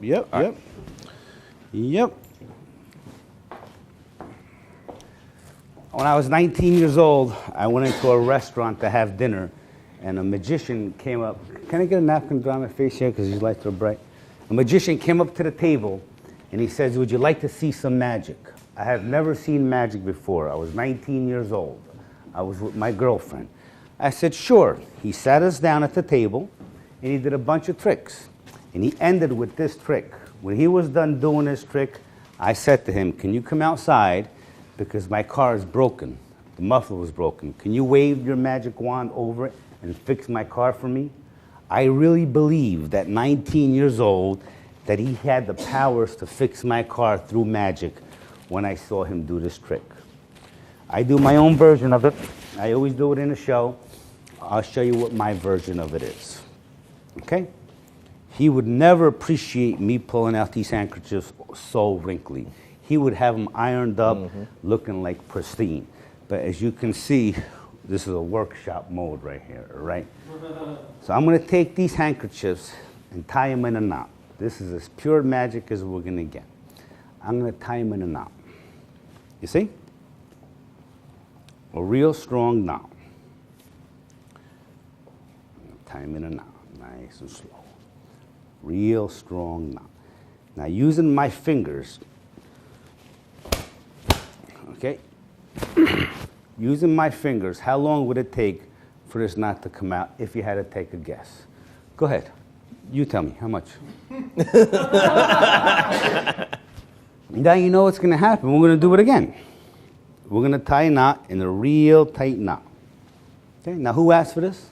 This was our friend in Brazil. Hey, this is for you, my friend. Learn it very well. And make sure you learn it well because I stand on great shoulders and your performance is going to be reflection on me. So practice this. We'll do it again. Look, I'm going to tie him in a knot. A real strong knot. See? Now, using my fingernails, how long would it take for this knot to come apart if you had to take a guess? Here, why don't you tie a knot on top of it? You tie one on top. Tight, tight, tight. Good, good, good, good. Look, pull them apart. Okay, are they tight? Yeah. Okay. Just using my fingernails, if you had to take a guess, how long would it take for this knot to come apart if you had to take a guess? A minute? You want to tie another one? Sure. Tie another one on top. Go ahead. Tie it right here, right there. Tie another one. Go ahead. Okay. You pull them. All right. They're tied, right? You want to check it? Yes. Tied, right? Just using my fingernails. If you had to take a guess, how long would it take for this knot to come apart? We've got 3 knots we tied. You tied one, you tied one. Take a guess. How long would you think? How long? Done. Explain this right away, real quick. This took hours and hours and hours. I will give you a secret right now, all right? Look, you see this handkerchief? Now look at this one. What's the difference? There's a red line running across one of the handkerchiefs. And there's a red line running across the side of this handkerchief. Do you see it? And it's not on this one, right? That's the secret. Makes sense to you now? It makes perfect sense. All right. Do I have to explain that a little better? You don't, I mean, it depends. How much time do we have here? we'd all love for you to explain it. I like what you've explained so far. Yeah. Yeah, and I know that the secret is the red line. And Yeah. so you and I are on the same page here. I have no idea. However, I apologize. All right. Let me give you a little demonstration on how that red line works. Yeah. Okay? I'm holding the red line in my left hand right now. I have to watch where this red line goes while you're tying the knot. Okay? Tie the knot. Tie a knot.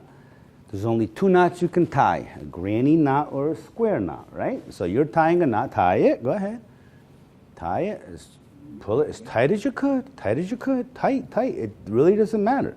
This is a real tight knot. You see? It's tight. Now, I'm holding what? The left one in my left hand, right? So I have to now look around here and see where the red one is. The red one's right there. Now, when I go pull on these 2 knots together, I never pull on that one. That's a dummy. You're only pulling on one handkerchief, but it looks like you're pulling on 2. When you're pulling on one handkerchief, that upsets the knot and now causes it to slide back and forth. Now you can tie as many knots as you want. You tie a knot. Now, I'm holding the red one in my left hand. Here's where the red one is. I have to follow where the red one goes. So you tie a knot. I'm following where does the red one go. Once you tie, you can tie as tight as you can and pull them because they're actually tied. They're not coming apart. The only way to upset the knot now is to act like you're pulling the knot tighter, but you're never pulling the knot tighter. You're only pulling on one handkerchief right there. This is just a dummy. And as you pull on that, that automatically upsets the knot and it causes it to slide back and forth. You could tie as many as you want. The way to get them apart now is this is what happens. You hold the knot as far down to your fingers. As you go to turn them over like this finger starts to go up. The middle finger comes out and pushes it out. And when you've turned them over, they're already apart and you show that they've separated. This is one of Slidini's greatest tricks because he was able to do it in front of 2,000 people because they reacted off the reaction of the person. Yeah. Now, right? and then the other thing is the kind of handkerchief, the kind of material that's used in the handkerchief can make a big difference, yes? Should you mention that or just want to let people just use whatever they want to use? We could mention that. Back then, it was parachute material because it had the little squares and it's very strong. But nowadays, with technology 30, 40 years later, they're making material just as strong, just as slippery. So I don't think you really need that as much as you did back then. But it's critical that it stands up to a pretty good, strong pull on it. You know, I'm going to show you the stampede system, all right? I'll show you one version of the stampede system. I'm going to do it with you. Joy, right? Is that your name? Joy? Is that your name? All right. How are we going to do this? We're going to try it this way. You hold on to this marker. I'm just going to give you a little demonstration. Put your hands like this. Okay. We're going to raise your hand just like this, okay? Just like that. And close one of the hands. Okay, you close one. Okay, keep that one open like that. All right, now we're going to take a piece of paper like this, and I'm going to draw. You couldn't give me a better marker? Sorry. This is the one that's dried out. Did I give you this? I got one here. Here, keep it. Now, we're going very fast. You notice we're going faster and faster as we go along. I hope I'm covering the stuff you want to see. What do you want to see? This one. Okay. See, I made a little smiley face. You see that? Now, we're going to take the smiley face like this. I'm going to go like that. Bang, it's gone.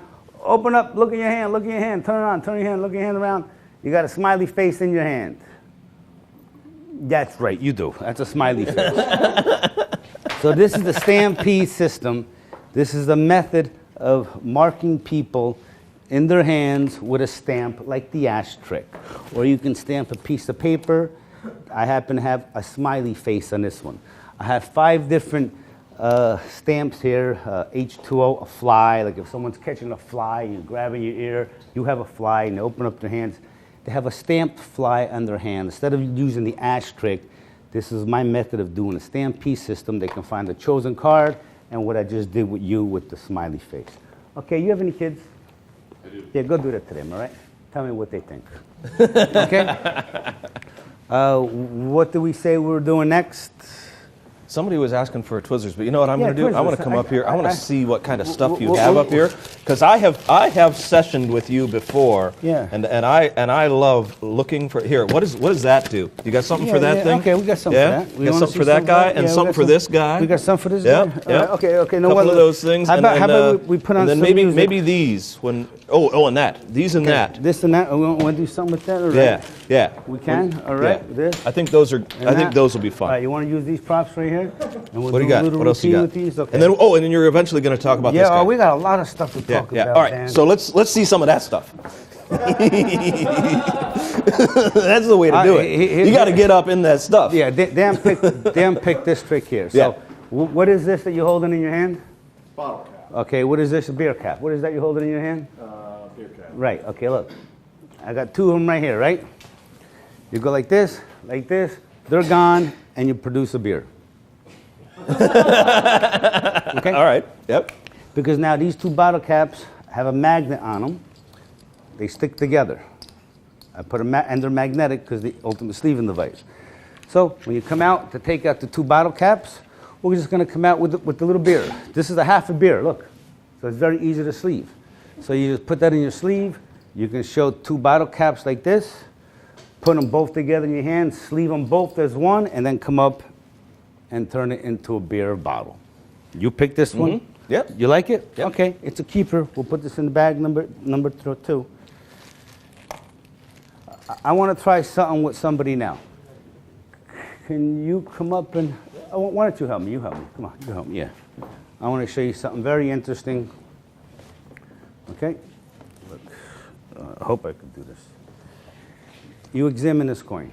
Examine the coin. Show everybody that coin. All right? You've been doing magic long? No. Okay. It's just a regular coin, right? Yes. Okay, watch this. I'm going to make this coin jump from my hand underneath your chin. Okay? Watch. It's going to hurt a little bit, but relax. Here's the coin. It's going to disappear, and it's going to go underneath your chin. But I want you to relax. Okay. And don't be nervous. Look, I'm going to put the coin like this. I'm going to go like this, just like this. Look. Gone. From my hand is gone. Now feel underneath your chin. Do you feel it underneath your chin? No. Don't look at the camera. Don't look at the monitor. You don't feel what? Now I'm going to pull it out. I'm going to pull it out. It's going to hurt just a little bit. Look, nothing in my hands, right? Just relax, relax. Ready? It's going to hurt just a little bit. Did it hurt? No. There it was. The vanishing coin. You could do as many times as you want. Just relax. Look. Come over here and vanish the coin. It's gone, and I can leave him home this way and say, hello. You know what the coin is? Because you're looking at the monitor. He can see himself right now. So this is my application of Slidini's paper balls over the head. The best version I've seen today is Peter Selmason. Does the best version. So what I did here, just to throw you off, this is a hook coin, the best hook coin Martinka makes, and they're lightweight so that he doesn't feel any weight on his shoulder when you vanish it. So I had this on my left pocket like this. You see right there? So I made him examine this one. This is a magnetic coin. Examine this one. Okay, while he's examining that, just steal the one that's over here. That's the hook coin. Do a shuttle pass. Take this one, throw it in the sleeve. So now you're clean. We just sleeved. I'm going to cover some more sleeving.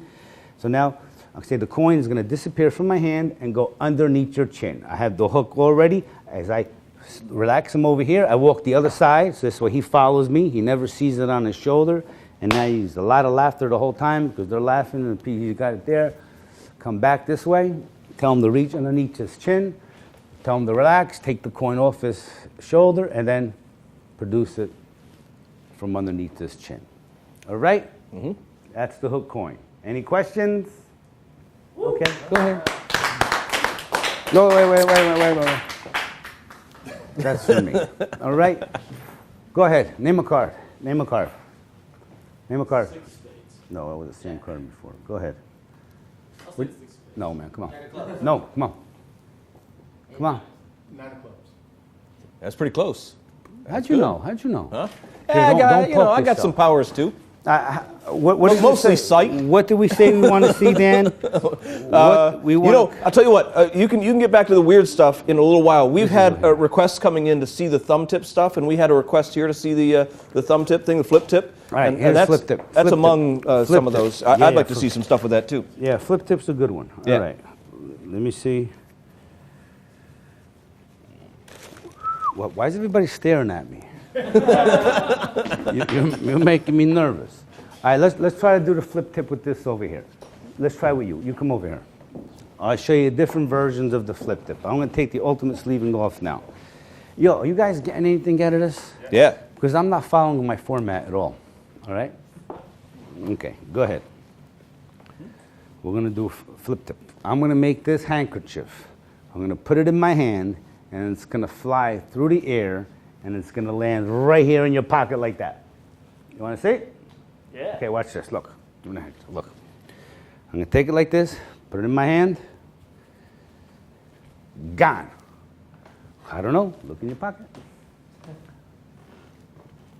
That's the flip tip. Nice. What the flip tip does, it's a way to show your hands empty, and it's the one-hand method of producing a silk at your fingertips with one hand without taking the thumb off. It's the flip tip. See? It's done because of our Delight material has a good memory to it. So now let's say you want to vanish your silk like you normally vanish a handkerchief. Vanish it. It's gone. Now to bring it back, all you have to do is come like this, flip back, and you produce a handkerchief in your hands without taking the thumb tip off. Or you can put it in your hand like this, vanish it, just reach in the air, flip back, and it comes right to your fingertips. Or what I did to you, I had one in my flip tip over here like this. And I said the handkerchief's going to fly from my hand and go into your pocket like that. You see? When I go to get it, I just push it in all the way, flip back my flip tip, and come back with the one that was in the flip tip. So now you put the other one in your hand, make it disappear, vanish it. They look inside the pocket. Bang. That's how they got the flip tip. All right? Now let's say we had a yellow flip tip. We could do this. Here's a handkerchief. Put it in the hand like this. There it is. Put it, you can see the handkerchief there.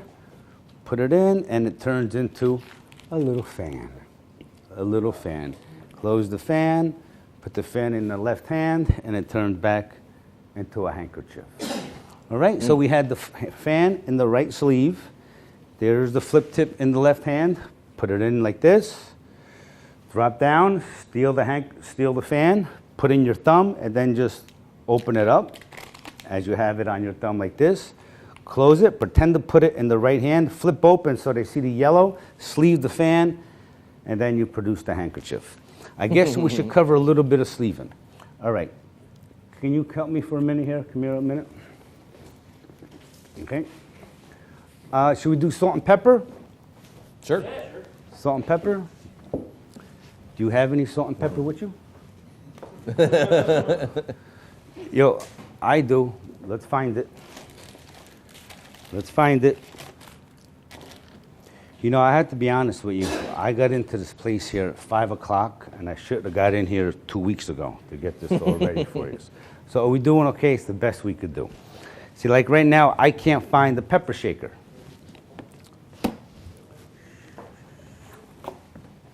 Okay, we're not going to do that. No pepper shaker. Yeah, if we can't find it, we don't have to do that You one. don't have to do it, right? Yeah. You don't smoke here, do you? You want to see a cigarette trick? Sure. Yeah. Look, we got a lot of stuff here. You let me know what you want to see. How about right now we put on a little bit of music and let me take a little break, all right? Put a little Yeah, music. well, you know, No, not a little break. I'm going to when's- perform a little You're going to perform to something Yeah. to music. Yeah. Yeah. Is And that then, all right? and then you tell me when a good time is to bring Greg up, and then you can take a little break while he's Oh, yeah, showing his yeah, stuff. yeah. He's going to blow you away. Okay, let's do salt and pepper. Okay. Did you find it? Now, if I seem a little disoriented, it is because I am. I got so much stuff here. This is not what it looks like when I come to a show. I took a month of preparing and packing stuff to show you, and it took me an hour and a half to unpack it. So as you can see, it's a mess, right? But that's everything I own. All my magic props are here right now. Let's do salt and pepper. You want to help me? Come on. Then I'm going to show you some of Martinka's coins. Stand over here. You got any other questions that are brewing up? What do you got? Well, somebody wants to see some stuff with sponge balls when you get a chance, and then I've got questions to ask you I a little will. bit later. You know? Okay, look, open up your hand. We're going to put a little bit of salt in your hand. We're going to put a little bit of pepper in your hand. Show everybody you have salt and pepper in your hand. All right, we're going to mix it up a little bit like this, a little bit like this. Give me your hand, put your hand on top like this, cover it good. Name any one you want, salt or pepper. Name it. Salt, look at this. I'm going to reach in the air, and I'm going to produce the pepper. Open up your hand. He's got just the salt. All right? The way this works, this is the flip tip. You see, in the flip tip, I can have, just for explanation purposes, let's put the salt in the flip tip. You see, there's a flip tip here with a little compartment so it locks in. Can you see this, or I'm not making myself clear? I'm not, right? No, I can see it. See? It's a little compartment in here. So now I can fill it up with anything I want, glitter or whatever. We just put a little bit of salt in there for now. This was in my sleeve, all right? So is that compartment that's sealed off and only the tip has Yeah. stuff in it? Yeah. Yeah. Okay. Yeah. The very tip that opens up. Yeah. Got it. Exactly. You can show it later on close up if we want. Yeah, all right. I'll have this in my left sleeve for now, all right? So now we put a little bit of salt in your hand, a little bit of pepper in your hand. We can mix it up, doesn't matter. Mix it all up, because now when I go reach for your hand, because they have the magnet here, see, this is where the pepper is right now from the last show, right there. You see? That's where the pepper is. As I go grab his hand, as soon as it touches, look, all the pepper gets sucked up out of his hands as I cover his hands. So I've taken the pepper away now and the magnet's on my jacket. Brought my hand down to the side. I just got to put my thumb tip on, whatever one he names, salt or pepper, whatever you name. Salt. If you name salt, I'm going to produce the pepper. If he names pepper, he's going to have it, and I'm going to produce the salt. But in the flip tip, I have the salt, and that's how you produce the liquid, the powder, just by flipping back like that. That's salt and pepper, all right? Cool. Now, Let me say something else. Come here. I hate to have to say it, but I know somebody is going to ask, you know, is pepper magnetic? No, it is not. That's not really pepper. That's iron filings. Yes, It's, yes. yeah, The way I first came up with this, I was going to order mechanic, and he was doing the brakes, and all the filings from the brakes I noticed were magnetic, and it looked like pepper. So one night in a dream, I thought of a trick to do this. I saw Marshall Brodeen. I did it to him for the first time. Since I fooled him, it became a keeper. So you can do with coins too. There's a coin in your hand. Put your hand, cover it like this, open up, the coin's gone. It vanishes an object right in your hand with the ultimate sleeving device. You just put it like this, put your hand, cover it, and you can vanish something into the hand like this. We can cover a lot of sleeving if you want. Sleeving. Should we do sleeving later? Do you want to know the methods of sleeving? Should we do sleeving with a cigarette, sleeving with a... No, you can relax. You can relax.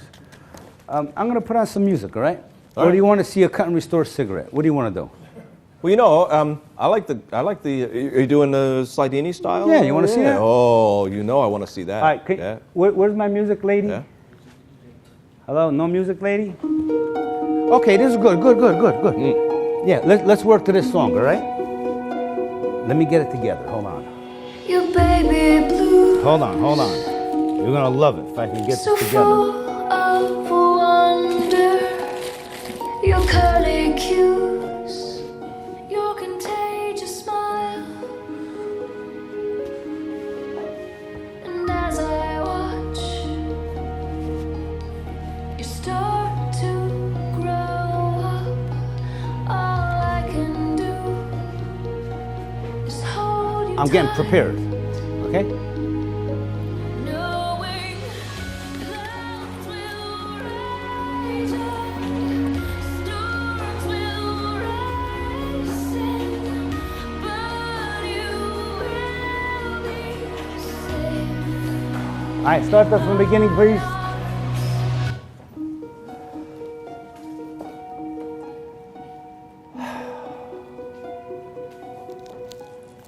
Your baby blues, so full of wonder.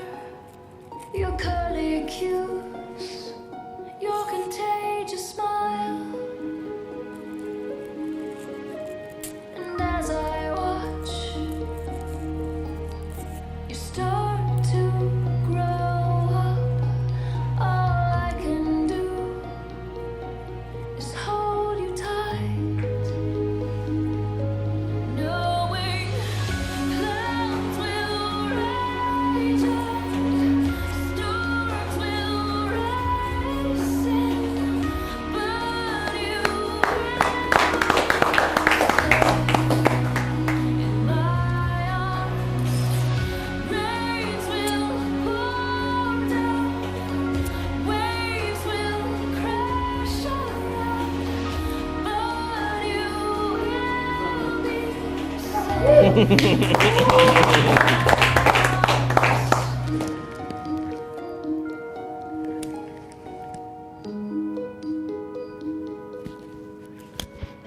Storybooks are full of fairy tales of kings and queens and the bluest skies. And my heart is torn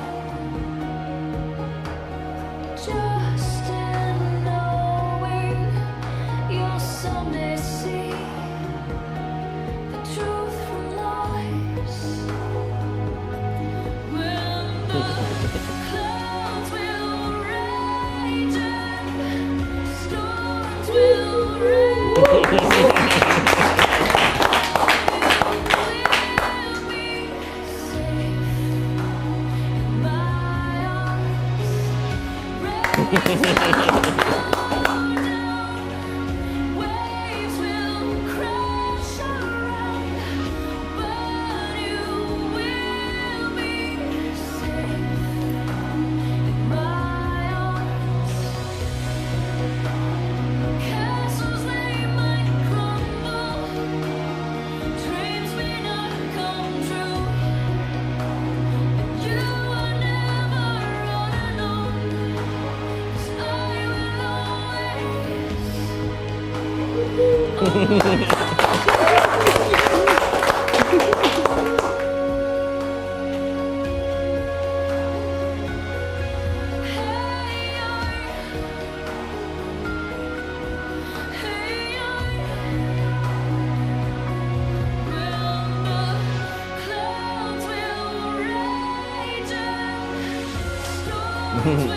When I pull it out, you want there to be a hole or no hole?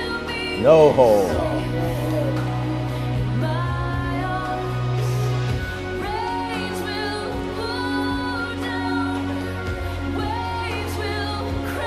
No hole.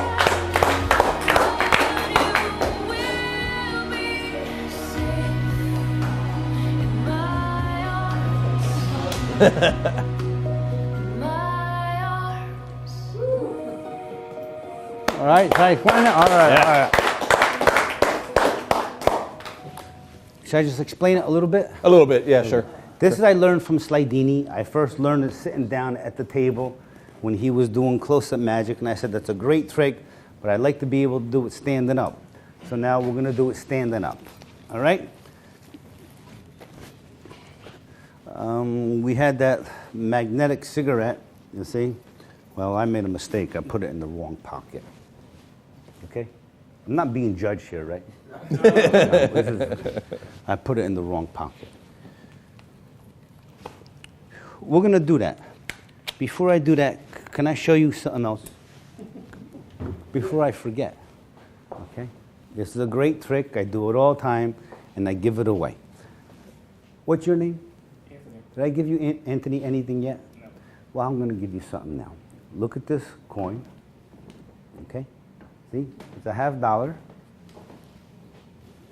Watch this. It's one of my favorite tricks, man. Bang! Look. Look. And you're clean. With the ultimate sleeving device. Okay? So here's loading your pockets while going in your pocket for another item. Let me take this very slow. You got these 2 coins in your pocket. Reach inside, take the $50, put it here. This other gimmick, just sleeve it as you show both sides of your hands. Put this back in the left hand. Take this as it falls out. Put it right on your finger like this. Boom. Show that. You're in perfect position now to sleeve it, and you're clean, and you could give that away. I always give them away. That's the karate hook coin from Martinka. It's cool. Yeah.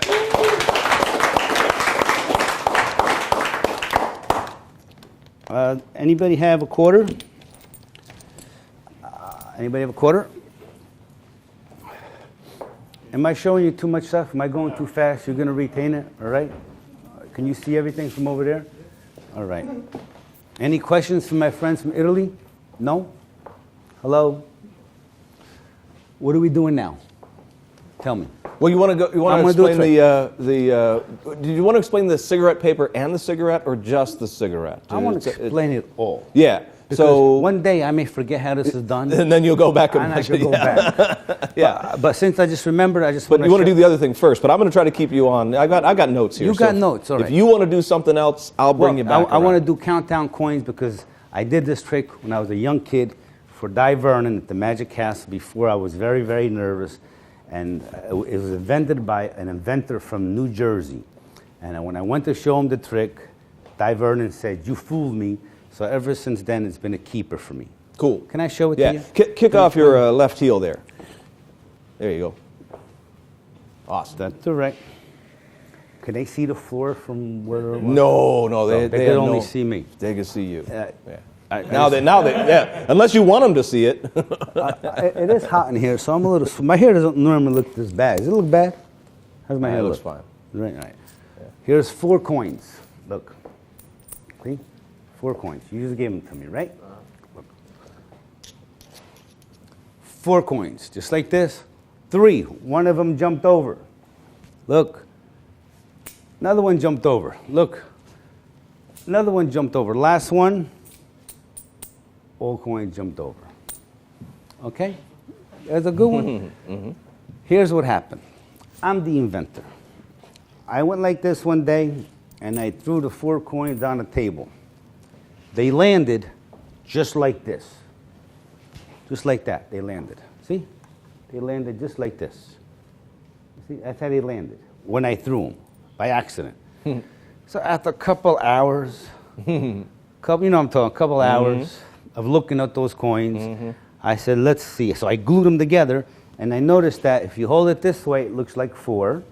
If you flip it over, it looks like 3. If you come up this way, it looks like 2. And if you come up this way, it looks like 1.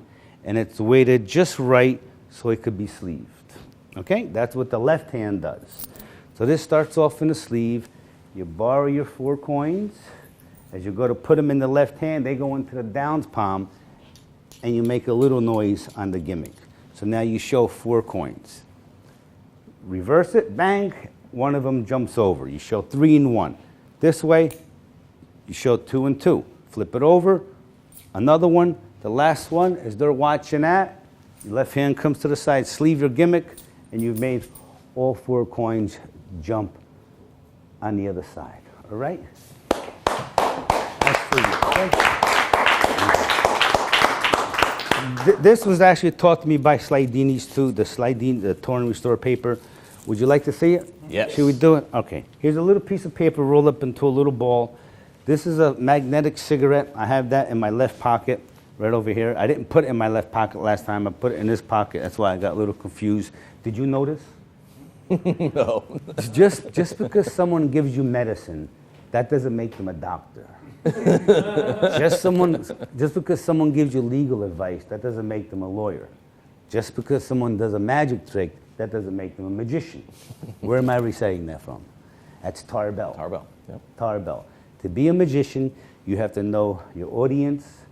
Like a patient has to know the side effects. You have to know all the new up-and-coming medicines. You have to know the history. You have to know your ins and outs. Never is anything going to go 100%, but you should have enough 10 hours of experience that when something doesn't go wrong, you got to bail out without them knowing. Did I do okay? Yeah. You didn't know I was missing. Okay. And even if it wasn't there, I'm not going to lose any sleep over it tonight. All right? If anybody wants to follow me, you could go to facebook.com #Rocco Magician, and you can see where I'm going for the next couple months. We were doing torn restored rolling paper and a cigarette. Isn't that the way you do it? Listen, I'd really like to spend a lot more time with you because this is really a short time. But here's what Slidini used to do. Here's how clever he was. He would roll the cigarette in the middle so it makes it more pliable. He would put the cigarette in his mouth, talk to you, and forget what he said. And put a little bit of spit, saliva on the end, and then take the cigarette out, and then when he puts it back in his mouth, he puts it back the other way, so the part that he licked was over here, right? So he would have a piece of cigarette on his lap. And we could do all of this, but we're not set up for laughing or table right now, but he would steal this little piece from his lap. I'm going to keep the little piece in my sleeve. It's in my sleeve. But for now, I'm going to keep it in my pocket here. Did you want to see the torn and restored rolling paper? Yeah. We do? Okay. If you want to, here it is, rolled up into a little ball. In my right sleeve, I had the cigarette already loaded up. Nothing's in the left sleeve. Take out a piece of paper. These are paper to clean your eyeglasses with. And it's a little bit of sticky stuff on this side. You see that? See the sticky, shiny stuff? You know what that's there for? Okay. This is in this position now. You see? What's so funny about that? This position. I once performed this trick for the Queen of England. Well, that's who he told me he was. I was young at the time. Be careful with that joke. It's an antique. It's an antique, right? Yeah. I got it from Terry Seabrook. Yeah. Terry Seabrook. Okay, look. When you rip it, and now you roll it to here, and you rip it, and you're showing two pieces. Put them together, rip them. There they go. Rip them. The one that's not ripped is still over here. As you roll them into a ball, roll it into a little ball, go to wet it, and when you wet it, you reverse them. Reverse them. So now the torn pieces are here. Take those off like this, and when you go to your mouth to get the lick, just leave them in your mouth. Okay? So now you've ditched the torn ones, and you open up, and you've restored the cigarette rolling paper. Okay? Bang. Yeah, beautiful. Now you start to do it again. So you rip it up, rip it up, rip it up. When the pieces go in my left hand, the hand make into a little ball, drop the hand down to the side. The cigarette that's there is going to fall to your fingertips. Put that in your mouth and produce a cigarette. Okay? Go look for your lighter. Take the little piece like this, load it in your sleeve while you take the lighter from here. Light it.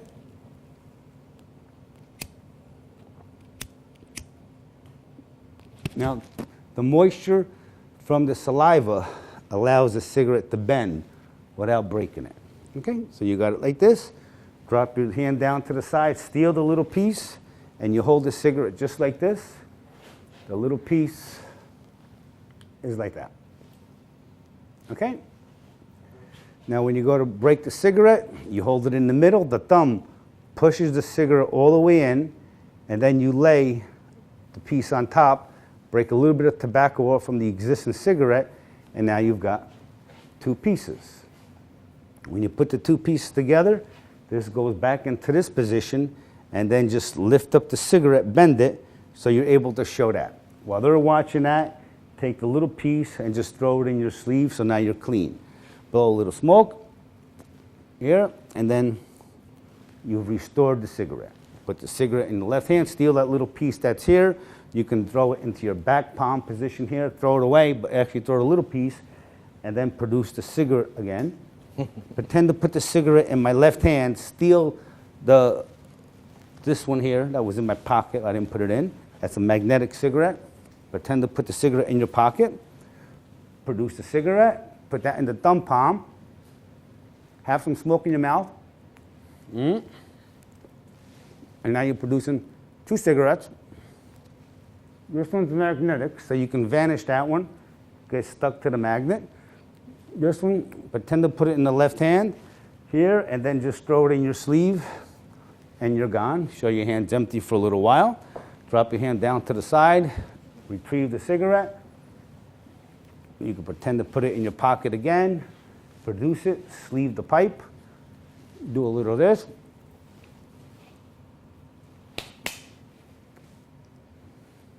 And then produce your pipe and re-sleeve the cigarette in the right sleeve. Just don't leave it in there too long because it's going to burn through your jacket. Okay? Yeah. That's what I'm talking about. You know, that I was going to point that out, that Rocco will sleeve just about anything. You know, just about anything. A lit cigarette? Yeah, why not? No problem. And that brings up a question that I have always had about you. Rocco, what is the strangest thing, I mean, that other people might think is strange, but I'm sure you didn't care, that you have sleeved? What have you put up your sleeve that somebody else is going to go, I can't believe Rocco sleeved that? If it fits, sleeve it, man. Yeah. Some ice cream, live fish, live butterflies. I got something up here now. I already got something up my sleeve. You want? Yeah. Can I experiment with you too? Yeah, let's do if it. I try something? Yeah, I'd like to see it. How about you give me a little bit of that Merlin music? A little bit of that Merlin music? You got Merlin music over there? What do we have? Do you need a better cue than that? Yeah. Is that it? No. We could do this one if you want. Let's save this for later. Yeah, we'll save that. Yeah. What time is it? I don't know. I'm in no rush, really. No, me either. Are you guys? 'Cause Yeah. I don't have a flight. Yeah. Huh? But that's cheating. Okay. If you look at the clock, it's cheating. Let me try this, all right? I want to do this for myself. Okay, can I do this for myself? Sure. But then later I'll show you how to take a $50 and split it into 2 quarters if you want. Why don't you come and help me with this? Not sure if this is going to work. You can play the music. When you pull this, they're supposed to pop. But if it's moisture out, it's not going to pop. But let's just test it if it does. Yeah. It did, okay? All right, it did. Okay, it did. Look. Oh, wait, we're going to do this. Because we're improvising here.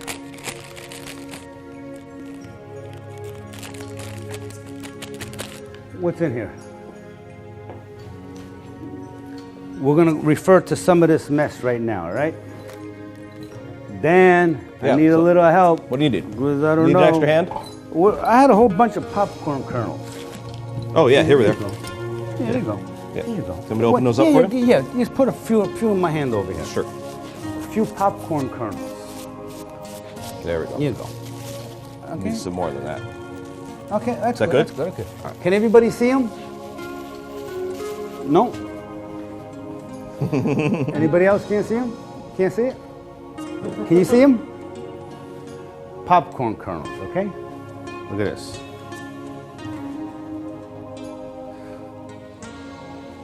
When I ask you to pull this string, pull it far and away from your face. Go ahead. There you go.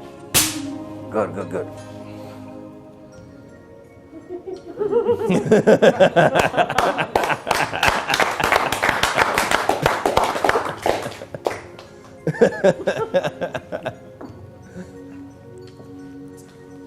One time.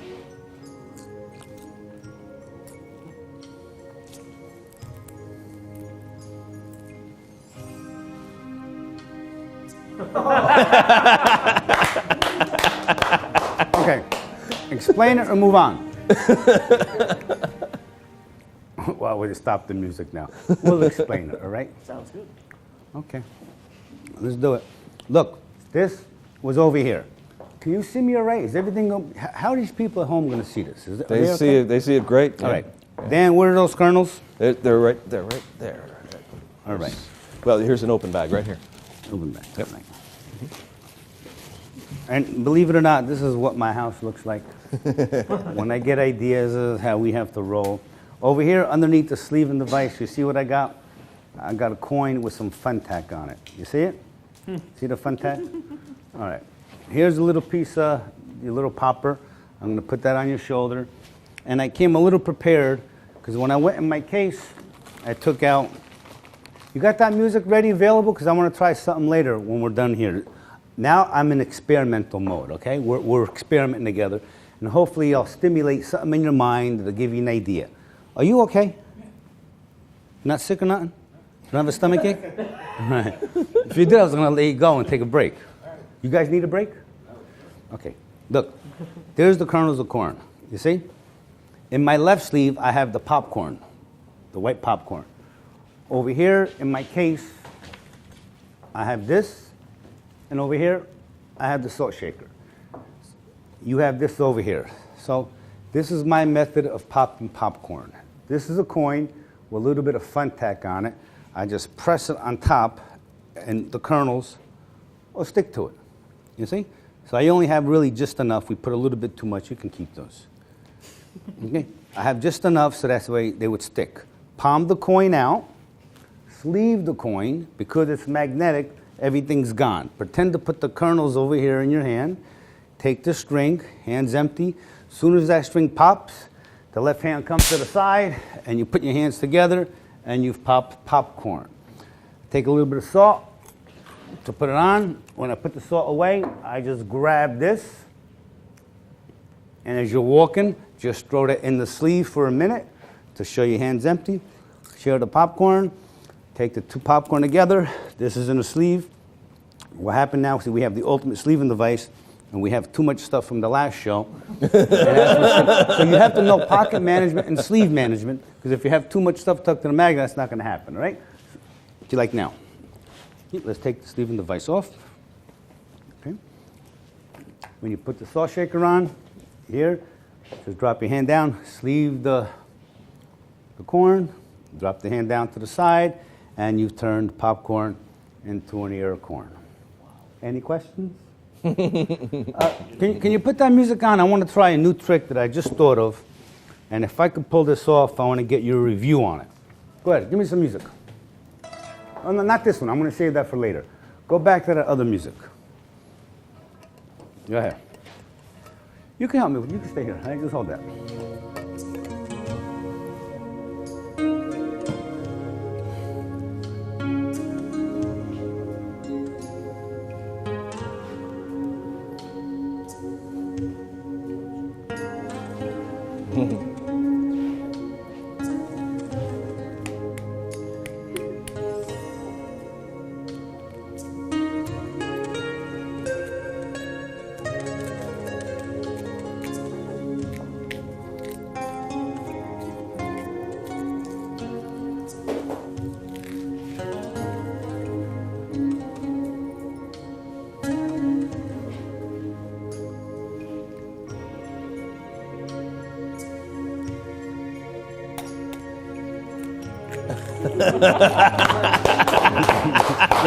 That's cool. That was good, right? All right. Sit down. Want me to explain it to you or self-explanatory? That's very cool. So let's say we do this. Let's say I have a stooge and I have Dan Harlan write his name on the egg. All right. Right, you're my stooge. Right Sure, sure. Write it on the egg. All right. Go ahead. Write So let Okay. me do it so I can do it again because I know what my job is. Okay, now see, this is the real egg, right? So let's just have that real egg. And I've never performed this. You like it? I may keep Yeah. it. Listen, I got a lot of stuff like this. I wish we can go till it's 9 o'clock. I'm supposed to be done at 9. No, not at all. No, everybody gets their money's worth at 9 usually, but you've done so much stuff, they got their money's worth in the first hour. So now it's all bonus no matter Okay, what. well then I'm going to use this opportunity for me to create and develop some magic for myself, okay? sweet. So now, here's the egg. So now, this is a hard-boiled egg. So now let's say I go to you, Dan, Yeah. and I throw the egg to you, and I ask you to write your name Yeah, on the shell. I'm gonna do it. Okay? I'm gonna do it But- exactly but, the same But way. we don't have the shell Yep, here, so fair we enough, can't. fair enough. Okay? Boom, boom, boom. So now Got it. here. So now crack the egg. Take all the shells, put them in a glass, right? Now here's what isn't a hard-boiled egg. Yeah. I'm going to take a bite of it. Hands are empty. Come over here. Switch it for the other egg. As you put that there, you want to clean up, so you want to sleeve this egg. So now your hands are clean, and now you made their name appear back on the egg. Mm-hmm. And guess what? Crack it, and it's a real egg. Is that good or what? Yeah, it's good. You It's love good. it? I'll tell you what I would suggest, since this is the first time you're trying it out. Yeah. Okay. Go ahead, Dan. I would say that you take the hard-boiled egg, and whether it's signed or not signed doesn't matter. And you peel the shell off of it. Yeah. Right. Yeah. Right. And you take that and you just keep it in your hand. The shells. Keep the shells in your hand, and take a bite out of the egg. Yeah. Right. Yeah. Right. And then after you take a bite out of the egg, then you take the shells and you sprinkle them. Right. I love Sprinkle it. them. And that shows your left hand empty. Yeah. Good. And then you show that the egg Good. now has a shell on it. Boom, crack Good. it, and it's gone back to. I needed you yesterday for a couple hours. You understand? Yeah. I needed you yesterday for a couple hours. All right, so that's that. That's that. I don't know what else to do now. Oh, you want to see something else? Did I? What? What's so funny? All right, this is the egg with your name on it, right? Yeah.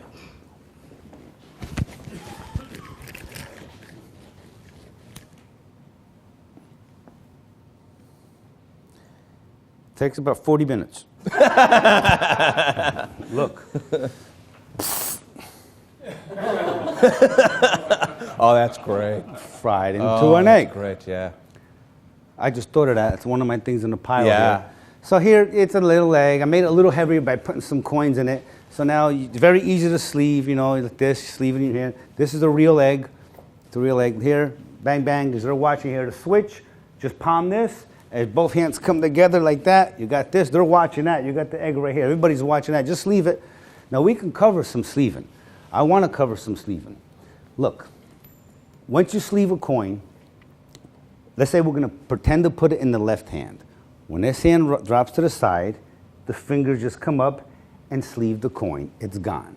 Now you can put a little pressure on your jacket that keeps the object from falling out. As soon as it falls out, you can take it, put it into your thumb palm, and then produce it this way. Or you can vanish a coin directly just by coming up like this, put it in your hand, it's gone. You don't have to drop your hand down to the side. Centrifugal force makes it come right to your fingers without dropping your hand down to the side. Just like this. Now if you want, you can show nothing here. As you go to do a little bit of back palming, put it in the back palm, and then you can produce your coin. So you don't have to drop your hand down to the side to retrieve your object. You can use centrifugal force and produce it this way. This is a trick that Emilio Jarro performed. A lot of people ask me all the time, can you demonstrate it? Can you demonstrate it? I'm going to demonstrate it now. Are we making a mess? We're making a mess. I haven't noticed. We got any questions from my friends from Italy? This is my basics of sleeving DVD that covers all the sleeving moves that we're doing here. Who's going to practice this? I am. My birthday is June 12th. Anybody near there? Huh? Your It's mother's? his mother's birthday. Come on, you got to give This it is to him. for you, man. All right. But listen, if I'm giving you this, I want you to practice because your performance is going to reflect on me. You understand what that means? And I'm standing on great shoulders. I've studied from the master Slidini. We've been around a long time, Dan. So I want to see you perform. Any questions on the flip tip, handkerchief, magnet, stampede? We want to just improvise. Here's one thing. Okay. All right, you can something improvise on anything that you want to do. Yeah. But one thing that we did ahead. say is that you might show us some sleeving techniques or replacements where you don't need a jacket. We're going to do that. We're going to get to that, right? As soon as I Yeah. get tired of doing all of this, No, that's cool. That's I'm cool. going to take a little break. That'll keep and that'll keep everybody around. And 'cause I'm I wanna going see to put those. on a shirt because I think a lot of people need to learn how to sleeve in a shirt too. Yeah. But the problem with a shirt, you don't have all these pockets to do pocket management. I think you wanted me to show you how to cut a tie in half. Here's something I just thought of while I went over there. We got a lot of stuff to do. You got that music ready? The you one wanna we've give been me waiting some- on, right? No, that's another music. No. But Just- you know, we can incorporate that into this. Let me see. Yeah? Let me Yeah? just do something. Yeah, okay? You got it. I got a nice little effect. I'm going to put it in this pocket right here. We'll do that later. Okay? All right. Give me that. I had a deck of cards here. Deck of cards. Hold on. Anybody have a marker? Listen, trust me, I'm Yeah, I got really another not one. disorganized. When No, we that's do the a magnetic show. one. It's Will the just magnetic that's one the still magnetic work? one? That's for sleeving, to vanish something. Yeah. You want it? Why don't you take that? All right. Martinka made that for me. He's going to be I'm making not going to a whole argue bunch. with you. Yeah, no. If you ever want to vanish a marker, you want to do it. Yeah. Here, we're going to do a card trick. We're going to do Slidini's newspaper tear. I'm going to do something that I have in this pocket. And then I'm going to do the thing that I just thought of when I went over there. You got everything under control. You wanted to see something with the 8-ball. You want to know what the 8-ball was? Yeah. All right. Then I hate to have to turn my back on you, but here's how it goes. You have to, because you asked the question. I play a lot of pool, and I go to the pool bars, and people ask me to do a trick. So here's one of my tricks that it's impromptu when people ask you to do a trick. Okay? Look, see what this is? Yeah. You're his girlfriend. He asked to trick you. Hold on to this. Hold on to that. Okay, put your hands like this. Move them up a little bit high like this. Now close your hands. I'll open this hand like this. Open up, look. I'm going to take the chalk from here. The chalk's going to travel from your hand. All gone, up your arm. And now open up your hand and look what you got. The chalk in his hand. So we're doing the ash trick combined with the saw shape. But now we just want to take it a little step further. Give me all of this. Here it is. And then that's how we get the 8-ball. Yeah, so it's a neat. combination of doing the ash trick with Yeah. this last minute, and that's one of my tricks at playing pool. Yeah. I got another one too. Sure. Okay. You're holding a pool stick like this, right? People want to see a trick. Take off your ring, put it in the left hand, go grab the stick and drop the ring right on the stick. As you pick it up like this, have somebody hold one end of the stick, and now the ring is on the stick. Right. You follow what I'm saying? Yeah, sure. It's a classic ring-on wand, but ring done in on a really wand, cool but the way. wand, you don't have to, it's right up in your face like this, the stick. All you have to do is just cover it like this, it drops, and then you've already, they think it's over here. Yeah. I freak people out when I'm playing pool. Here's a nice little trick. Ring on finger. You want to see a ring on finger? Yeah. Look, here's a ring, like this, like that, gone, on your finger. If you hold the ring like this, it does it all by itself. You see? So just by taking a ring, open up, and it goes on your finger. So now let's say we have a coin. We're going to take the coin. We're going to make the coin disappear. It's gone. Now take the ring off, put the ring in your finger, rub your hand, the coin comes back, and the ring is on the finger. Should we explain it? That's a boring trick. But I just thought of it. What do you want? It's a fun trick, but that's one for people who are just, they already know how to do that stuff, if they're into it. But it's a good combination, right? Good combination, Yeah. good combination. We're going to put on some music now. Which music you want? I want that music that she was playing before when I said no. All right, so we're going to that one. So we're going to do this, and you see where I put my cards? Here. You can hold these. Should I hold them or put them somewhere else? Doesn't matter. I'll put them on the table. Oh, we need a cigarette here. Okay, we're ready for the music. I'm going to be demonstrating for you now Slidini's newspaper tear and card productions, and I'll explain it. Okay? Yeah. Any questions? No, we're good. Good. How many people do they think are actually here? Do they think like there's 500 people here when they're watching home? Don't know. Whoa, so many people.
Hear me on the part.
Any questions?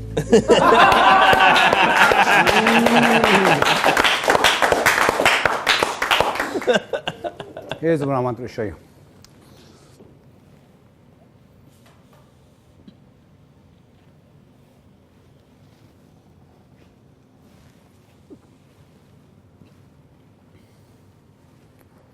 Know what that is?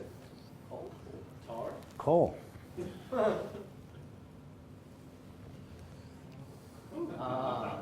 Into a diamond. Explain it? Take a break? What do you want to do? Explain what? I've got a great idea. Let's let people work most of that out. We'll come back later and explain the Slidini newspaper tear, but let's get Greg up right now. I think it's a great Let's time do that. for both you and I to take a little break, you know, think so. and let Greg do his stuff. They Sound wanted cool? me to cover the cut and restore tie. Let me just get that out of the way. Which so I don't one? have to do it. Cut and restore tie. They wanted a cut and restore tie. So let me just do Oh, that the one. cut and restore tie. Yeah, Okay, and then here you go. then we'll Okay. get Greg. Look, Yeah. over here, I got a little piece right there, right? Yep. So we're gonna put the scissor right there. When you go grab the scissor, grab that little piece, take it out, take the tie, take it from the center, add the little piece to the center.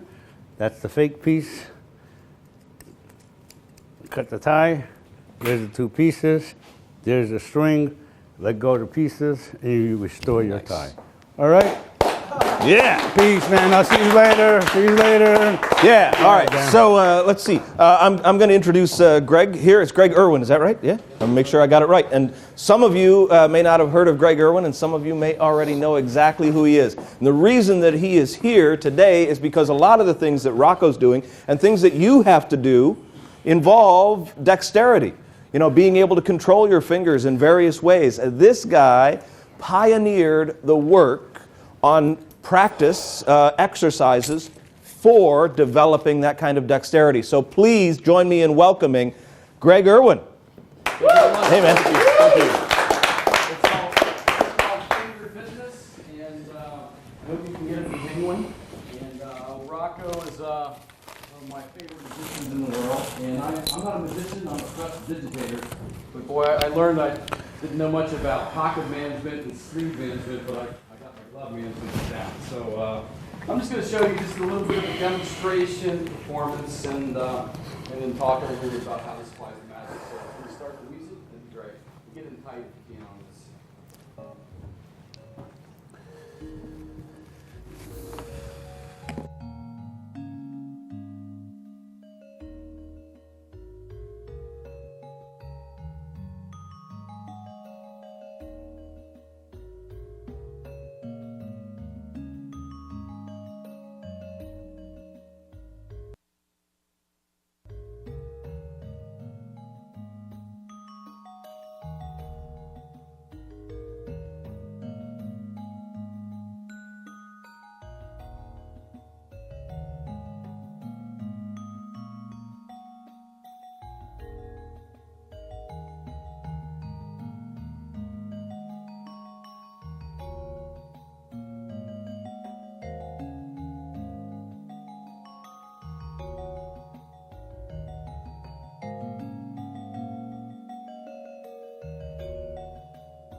musician, many years ago, just wanted to see if I could control all of my fingers one at a time. And I developed this idea, whereas if you just exercise your fingers, this really helps your finger independence, strength, dexterity, and coordination. So I consider a musician, a magician, to be a small muscle athlete. And so if you want to really extend your ability with your hands, develop your hands for better performance, I think it's really important to do these exercises on a daily basis. And one thing I just want to show you real quick is bend, fold, tap, push. Doing these 4 exercises on a daily basis, like push-ups and sit-ups for your hands, and then you can start doing it one at a time.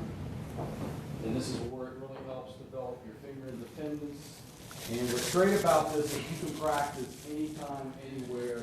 It's a great way to warm up, and it's also just great to have your hands having the ability to hands raised. You can play music better, computers, magic, whatever.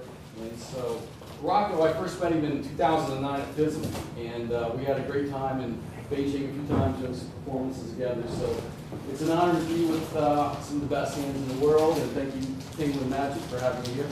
And I hope you guys enjoy it. Finger Fitness. Cool. Rocco, are you? Keep it going for Greg. Greg, thank you very much for that.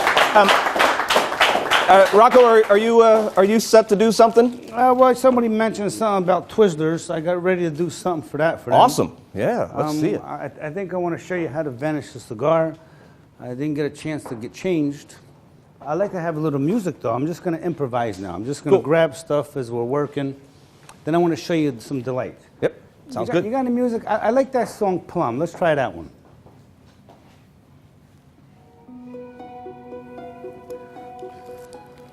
Your baby blues, so full of wonder. Okay, let's Your try that. curly Okay? cues, Let's see where we are, just to give you an idea. to smile. And as I watch, you start to grow up. All I can do is hold you tight, knowing clouds will rise.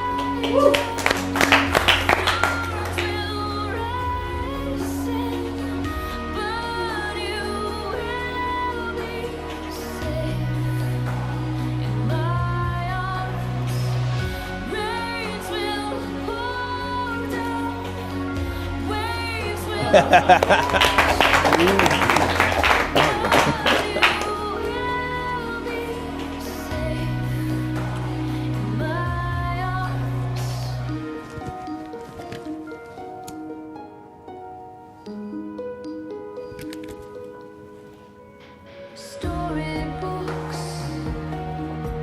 are full of fairy tales of kings and queens. Gone. Where are we? Can we stop that for a second? Can we stop that for a second? Yeah, sure. Okay. So, look. If you take a cigar and you take all the tobacco out of the cigar, it still looks like a cigar. You can light your cigar. It smokes like a cigar. And now you can vanish the cigar in a thumb tip and make it disappear. Oh, that's great. By taking the tobacco out of the cigar. That's cool. If you have a magnet in the tip, you can sleeve it, and then it stays stuck to the magnet. What are we covering now? The newspaper? Do I need to explain that? The newspaper, yeah, absolutely. Explain it? Yeah, sure. Yeah. You sure? You got one ready to go or not? Yeah. Yeah? Then definitely, yeah, I'd like to see it. Yeah. Okay. Okay. So that pipe that I had, this was made by me by Las Vegas Magic. It's one of those pipes. I really freaked somebody out one day because I took a little bit of plastic like this. I took a little bit of plastic and I put it inside the pipe like this. And I said, you gotta try this stuff.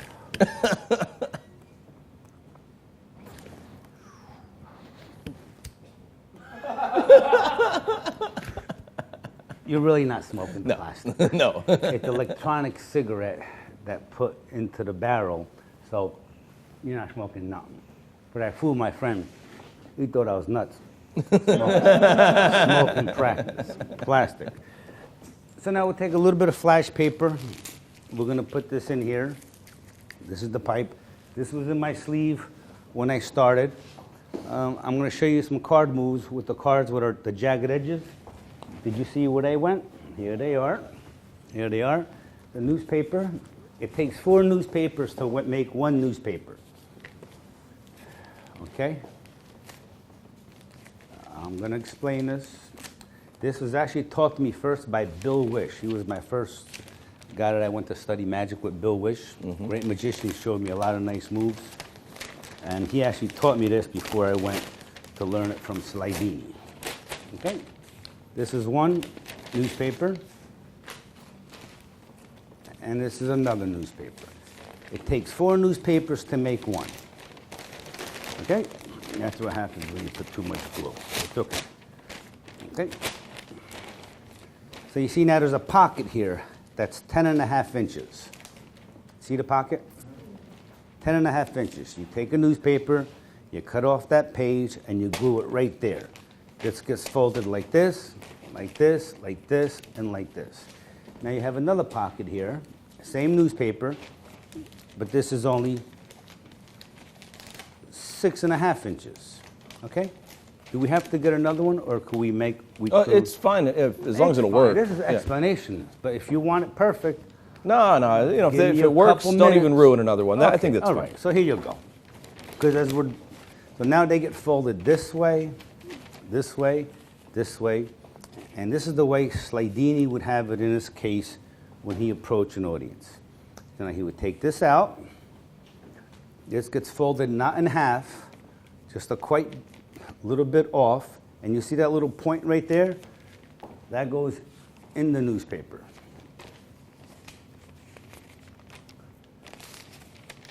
Any other questions from our friends abroad? This is the bigger pocket. This is the smaller pocket Yeah. now. Smaller pocket. Yeah, that piece goes into the smaller pocket. Smaller pocket, and it's laying down like this to get picked up. When I go to pick it up, I also pick up the pipe, and then whenever I get a chance, my hand comes down to the side, and I just load my pipe sleeve with the pipe. So now you show the newspaper, front and back. When you rip it, the right hand goes in front of the left. You lift up, turn to the right, rip it, the right hand goes in front of the left. Keep your fingers there all the time. Fold it in half. Goes in front of the left. Turn to the left, put your finger here, get that packet over, rip it, and put them in front. So now all the pieces that are ripped are here. This is the original pack. Turn it over, turn it to the right, take the packet with you here, and rip the rest of the papers. So now you have all the ripped papers. Turn a little bit so we can see it. Your head's in the way. Yeah, there you go. Perfect. That's perfect. So this is where the pieces are. This is what they see from the front. So you out jog it a little bit to the right and a little bit down. Now, this is why we didn't fold the paper in half. Your thumb goes in here, your fingers go in there, thumb goes here, and then when you turn the paper over, everything opens. You take that little flap, and all the pieces go into the compartment. And then when you open up the newspaper, you show that the newspaper has restored itself, and all the pieces are in the 10.5 inch compartment. So now I roll it up, take a little bit out, take a little piece like this, roll it, make myself a little. When that lights, drop the hand down to the side. There's the barrel. Just touch it to the flash paper. That's going to flash, crumble it up into a little piece of paper, and you produce a pipe that's lit. All right? The cards, here's the new move I wanted to show you. This is a move I learned from Bill Wish. This is how I got the card in the mouth. Would you like to see how I got the card in the mouth? Sure, yeah. This is a move from Bill Wish. You could take the card, you break open half the pack. As you pretend to put the card in, this card goes into the tenkai palm as your finger shoots out one card that looks like you just put it in the center, but it's actually here. So you take one card, put it in the pack, here. Now you can lap it, load it into your wallet, or just go to push it and load it back on top. That's what I did, okay? And then this, when I palmed the card off, as I was doing a cup, I just did this, this, and this. And then when I went to take the cigarette out of my mouth, I just loaded it into my mouth. Now the benefit of having these cards with these rigid edges is that now the card's grip in your hand. You can do transfers from left to left, your hands continually gripping. To do the tenkai palm, the cards are continually gripping. So now we're going to do a tenkai palm, but we're going to produce not just from the bottom, but we're going to steal with the left hand from the bottom. So it looks like this. You got about 15 cards. So you got a card, vanish it, card. Now you're stealing from the bottom as you're producing cards. Can you turn the other way so we can see the exposed view of stealing from the bottom? Yes, like I that can. with using both hands?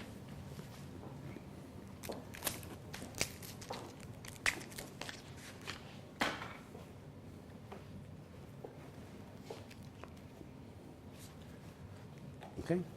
So now you're producing from the front. Yeah, just brushing forward and backward with the hand. Nice. So you're stealing from the bottom of the pack with your right hand and your left hand. So at the same time, you come up and produce a card. Vanish the card. Produce both at the same time. Throw that one away. As this one goes away, steal from the bottom. As you come back, steal from the bottom. And you can pass your hands from back to forth, especially with the special deck. And this is, instead of just producing the cards in this position, now you're producing from the bottom of the deck at the same time to give the illusion that you're producing cards. Okay? Yeah. That's my new move to produce cards from the tenkai palm with both hands. Yeah, it's cool. All right? We have another deck of cards around? Nope. Any questions? We got Twizzlers, that. We could turn coffee. We can make tea. We can cook. I can make tea. Now I know. Would you like to see? I can make tea. Yeah, can you? What You want to I'm make tea working right now? Yeah. Yeah. Now I know you were planning on changing and showing us some other stuff. Yeah, just to show you do what kind of shirt you need if you want to do sleeves. Yeah. Do you need some time while we'll you're do that. changing? Yeah, but make tea and then. I'm gonna make tea. All right. I'm going to make tea. It's tea bag. Tea bag.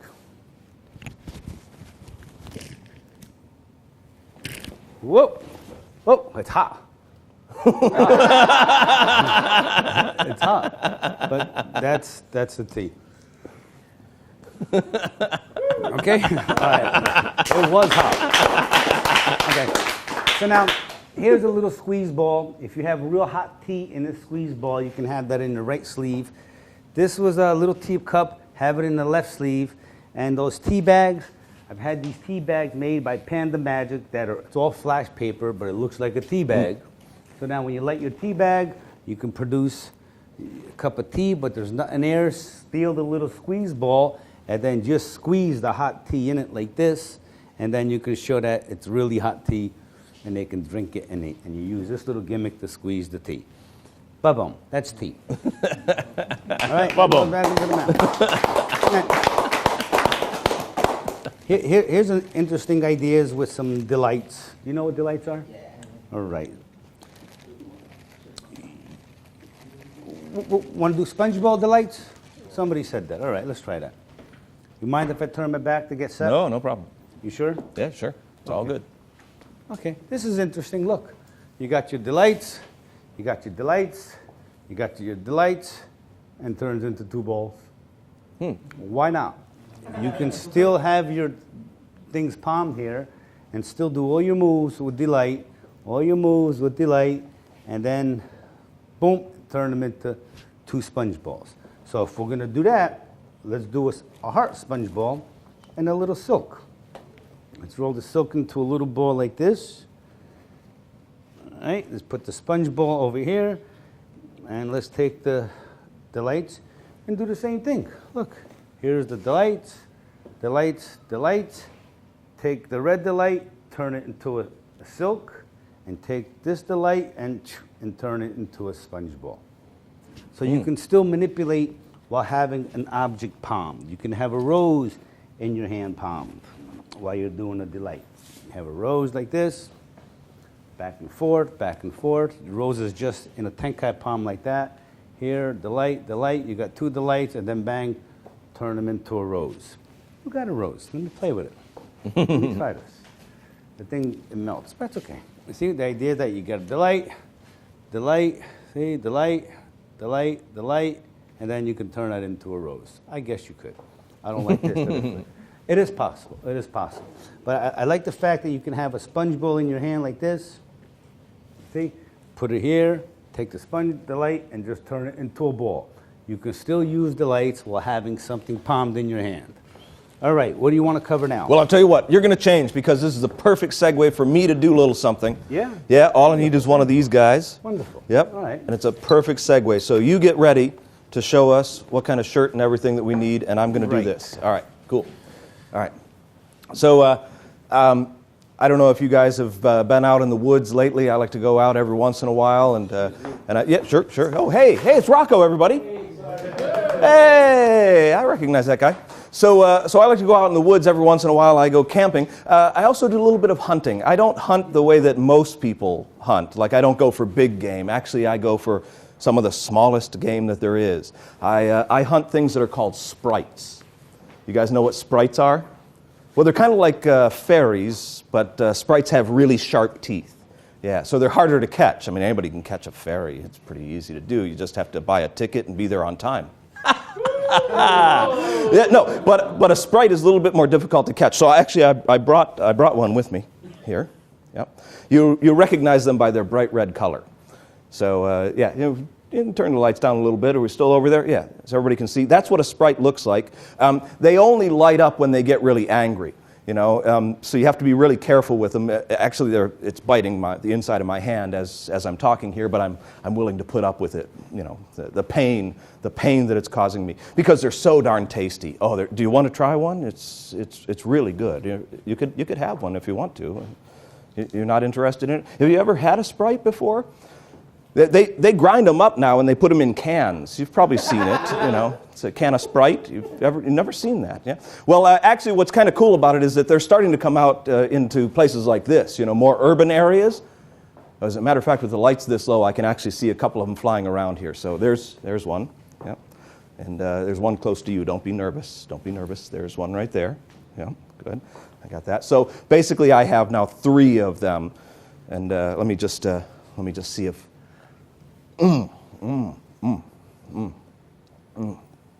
Fresh ones are the best. The crunching, I love the crunching of their tiny little skulls. Yeah. Now you do have to be careful because they do wriggle around a little bit, so you don't want to be talking while you're eating them. I'm like, just don't. So, oh wait, no. See, I'm talking and it got it up into my ear canal. Hold on a second. There we go. Sometimes you can put it through. I have nothing stopping it, so it'll go right through. But no, that one's kind of feisty. I'm going to save that one for later, and that's what I do with Sprites. All right, welcome back, Rocco. So here's what I did. Here's the shirt. There's no buttons here, because normally if you button a button, it's going to take half the distance away. So I took to a tailor. I had him sew it like this and put a little piece inside to keep it its form.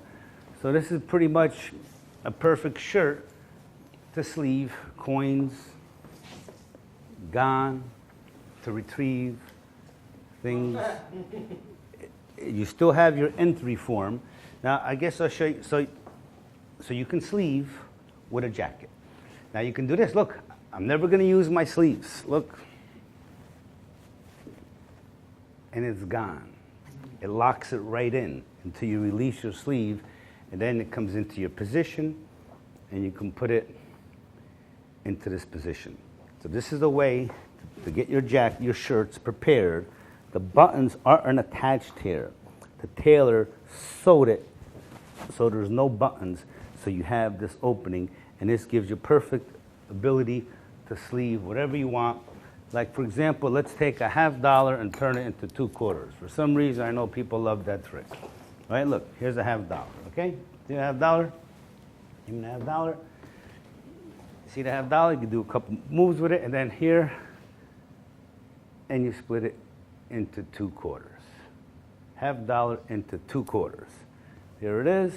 You got 1 quarter, another one, and just like this, look, back into a $50. So you're able to sleeve an object while having something palmed in your downs palm. So let's have these in the downs palm just like this. See? You can take your coin, pretend to put it here. It comes over here. You could always show just 1 coin. As your hands come down here, throw that in the sleeve and come up with the 2 quarters. You've turned them into 2 quarters. Drop your hand down to the side, steal the $50. Take one of the quarter, switch it for the $50 already, sleeve the quarter in the left hand, and now you've turned it back into a $50. Any questions? Sleeving a lighter is very simple. Same thing, because it fits perfect, but can't pretend to put the lighter there, here, and sleeve. You can show that there's nothing there until you come over there, then you produce that. Or if you want, you could take this and turn it into a blue pen and then re-sleeve whatever you want there. Pen is easy to sleeve. If you take a pen and you press the button down so that it's writing position, that spring in itself causes the propelling of the object to fly. So now you can have it like this down. As soon as you press that button, have it here so it writes. As soon as you press that button, it shoots in the sleeve all by itself. You don't have to do anything at all. Just go like this, press the button, bang, and it's gone. Because you're using the spring from the pen to shoot up your sleeve. That's super All fun. right. That's great. Yo, you want to take a break? No, I'll tell you what, man. All right, look. We've gone 3 hours solid. You've shown us tons and tons of stuff. I don't want to overwork you. Instead, I suggest maybe you do one thing, maybe 2 things, and then we'll talk for a little while, and we'll wrap this thing up. What do you think? Yeah. Yeah? Sound like a good idea? All right. Can I put my jacket? Yeah, sure, Do you need sure. to see anything more about this and how you can sleeve with a shirt if you have the shirt made so you have a nice opening on it? Okay, you follow me? Yeah, it makes Coins, perfect sense. cards, you can't have tremendous big things, but it's always good to know how to sleeve with a shirt on. Yeah. Yeah, so you want to put your jacket back on? I think so. All right, all we're going to do is I'm going to set up the stage here. So if you do that, I'll grab the chairs and maybe a table, and we'll get this ready. Something I wanted to say. Yeah, sure, Greg. I'll tell you what, you didn't have a microphone on. We didn't think of this through very well. So come over here and stand with me, and you can say whatever you want to say. I've been hanging out with Rocco for 4 or 5 years. Been great friends, and just talking about this last day or so, play is the highest level of research. Albert Einstein. Yeah. And when I've been with Rocco, I constantly see him, he's doing this and that, and you really witnessed it tonight. He was improvising a lot of things and made up things as he went. And he's playing like a kid, Yeah. I think. And if we all keep this in our hearts and keep that creativity, that's when you will come up with new things. And you take what Rocco has, or maybe some of the exercises I have, you apply them to what you do, what your niche is, and that's how you find, I think, your own magic or what you do best. Yeah. Yeah, no, it's absolutely true Does that because make sense? because well, it makes perfect sense. A lot of magicians, especially if they've been in this business for a while, they tend to become more stale in what they're approaching, or they just read something as it's written and they perform it that way instead of surrounding themselves with interesting things that capture their attention, which will also capture the attention of an audience, and trying to find unique ways of presenting it. And that really does come back to just being able to play. As we get older, we lose that sense of play and we start to try to stick to strict rules. Well, it's a lot more fun because we're creating a fantasy for people to break all of those rules, That's to right. just combine things right. in weird ways and come up with something interesting. I Yeah. showed Rocco something I've been working on. I've been doing finger fitness for 30 years and still playing. I came up with something new, and nobody's seen this yet. I don't think anybody does this in the world. Yeah, I'm going to show let's this see. for the Oh, yeah, first time. yeah. A lot of times, I've done these finger fitness folds for a while, but instead of doing both hands at the same time, I'm going to isolate one, where these two fingers come down, and then these two fingers come down. And so at the same time, let's see, this is a new one. I'm doing isolated double folds, and I'm pretty sure that's the first time that's ever been seen. So, playing And I'll tell you, if anybody is trying any of this stuff, it's not easy to immediately do those kinds of isolations. They've got to learn, and the best way is they can learn from what you're teaching finger them. fitness, Yeah, finger fitness. Yeah. and it's like push-ups and sit-ups. It's getting your chops together on basic levels, learning the ABCs, and then taking it farther. Yeah. So, anyway, it's just been. I'm not a magician. It's just been unbelievable to watch what Rocco does, and I'm inspired to do some. I think some of this stuff too. Anyway. Yeah. So, Well, thanks you very for much, joining David. us, Greg. Thanks. It's here for Greg. Woo! Thank you. All right. You want to do one more thing, or do you want to just sit down and talk? Couple of things. Let me get these out of your way then. Let me get that. You know what this is, Greg? Yeah, that's like some kind of twine, isn't it? Or no, it's a straw. It's Straw. a real straw. See? Yeah. Straw. Yeah. I'm going to make something out of the straw. All right. What do you want to make? I would like a gold ring, solid gold, 24 karat solid gold Ain't going to ring. happen out of a straw basket. Well, happened for Rumpelstiltskin, didn't it? Oh, that's cool. The basket. And you know what's inside the basket? No. Little eggs. Oh, eggs. Little eggs. I could nurture these little eggs until they grow into tiny. No, I'm going to eat them.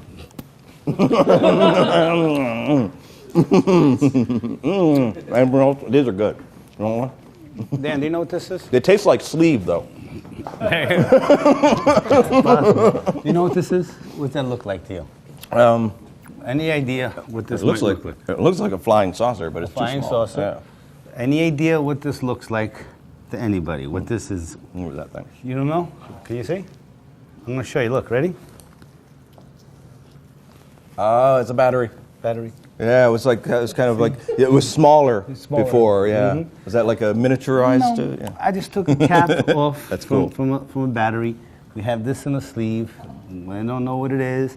Come down. It's a magnet on Yep. here, so it sticks right on the thing, and you turn it into a battery. Yeah, it's nice. It's cool. It's a cool I'm idea. just going through my bag of stuff here.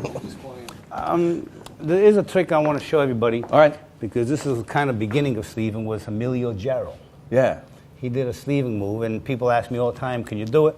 And I'm going to try to do it with you. I don't know if All right, it's with going to me? work, but Sure. let's do it. Give me your hand like this. Yep. I'm going to take tobacco, put it in your hand like this. Okay, and take this little piece of paper, roll it like this, put it right there in the middle, pour everything in my hand right here. Okay. I Okay, pour it in your pour it hand. Yeah. Can you see everything? See the tobacco? Okay, watch this. Look, ready? 1, 2, 3, go. Look. Yeah.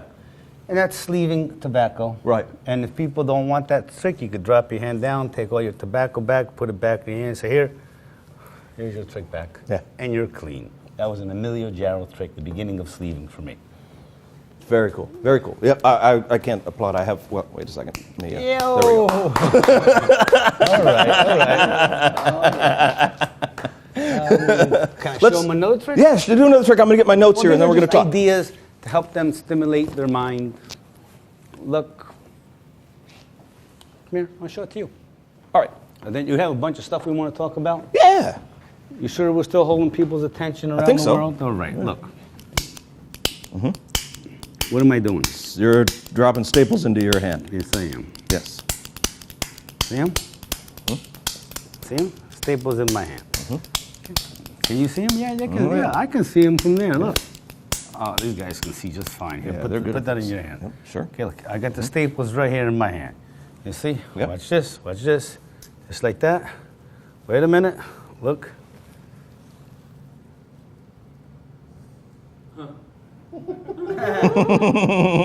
Back to one piece. Very cool. All right? Yeah. We can explain that real fast. Look, this is in the left sleeve. This is a little magnet in a coin.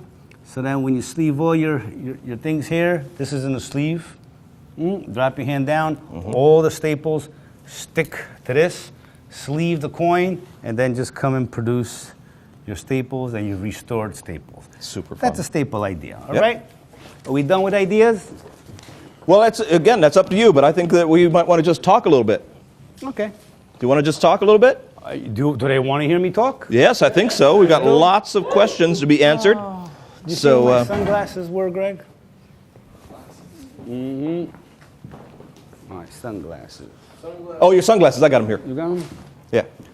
So we covered about 2% of this stuff. I wanted to show you a little more. But maybe we'll do a couple other tricks while we're hanging out. Yeah, it What could do you happen. think? I don't know. It could happen. Anything could happen. You know what? What I like most about the magic that you do, it's so neat. Neat. Like it's like everything is left in perfect order when you're done. If we could just get a time, it's like Rocco everywhere. It's When like I was working at you've Crazy exploded. Horse, they told me, stop producing pretzels in your show because we're collecting too many mice. Yeah. Mice were showing up in the theater, Oh, so yeah. I had to stop doing the pretzels. I like that you didn't do the glitter. You have it with you. Don't do it. No, don't do it. Can I say hello to some Don't do it. people? Yeah, sure. Go ahead. I want to say hello to Lu Chen. Lu Chen. Yeah, right there, right there. He's actually one of my favorite magicians of all time from China. I want to say hello to him. I want to say hello to Bogey. He's my promoter in Las Vegas, Phantasma Magic. They're coming out with a new magic set that's going to be going into Costco. Nice. That I'm part of. And Martinka Magic is carrying the delights from now on and all these new objects, items that you like. I'd appreciate it if you remember those names. Yeah, check them out. Why does nobody ever ask me to do anything? I don't know. Whatever it is. Okay, all right, so you studied with Slidini. Let's start right off there. You met him.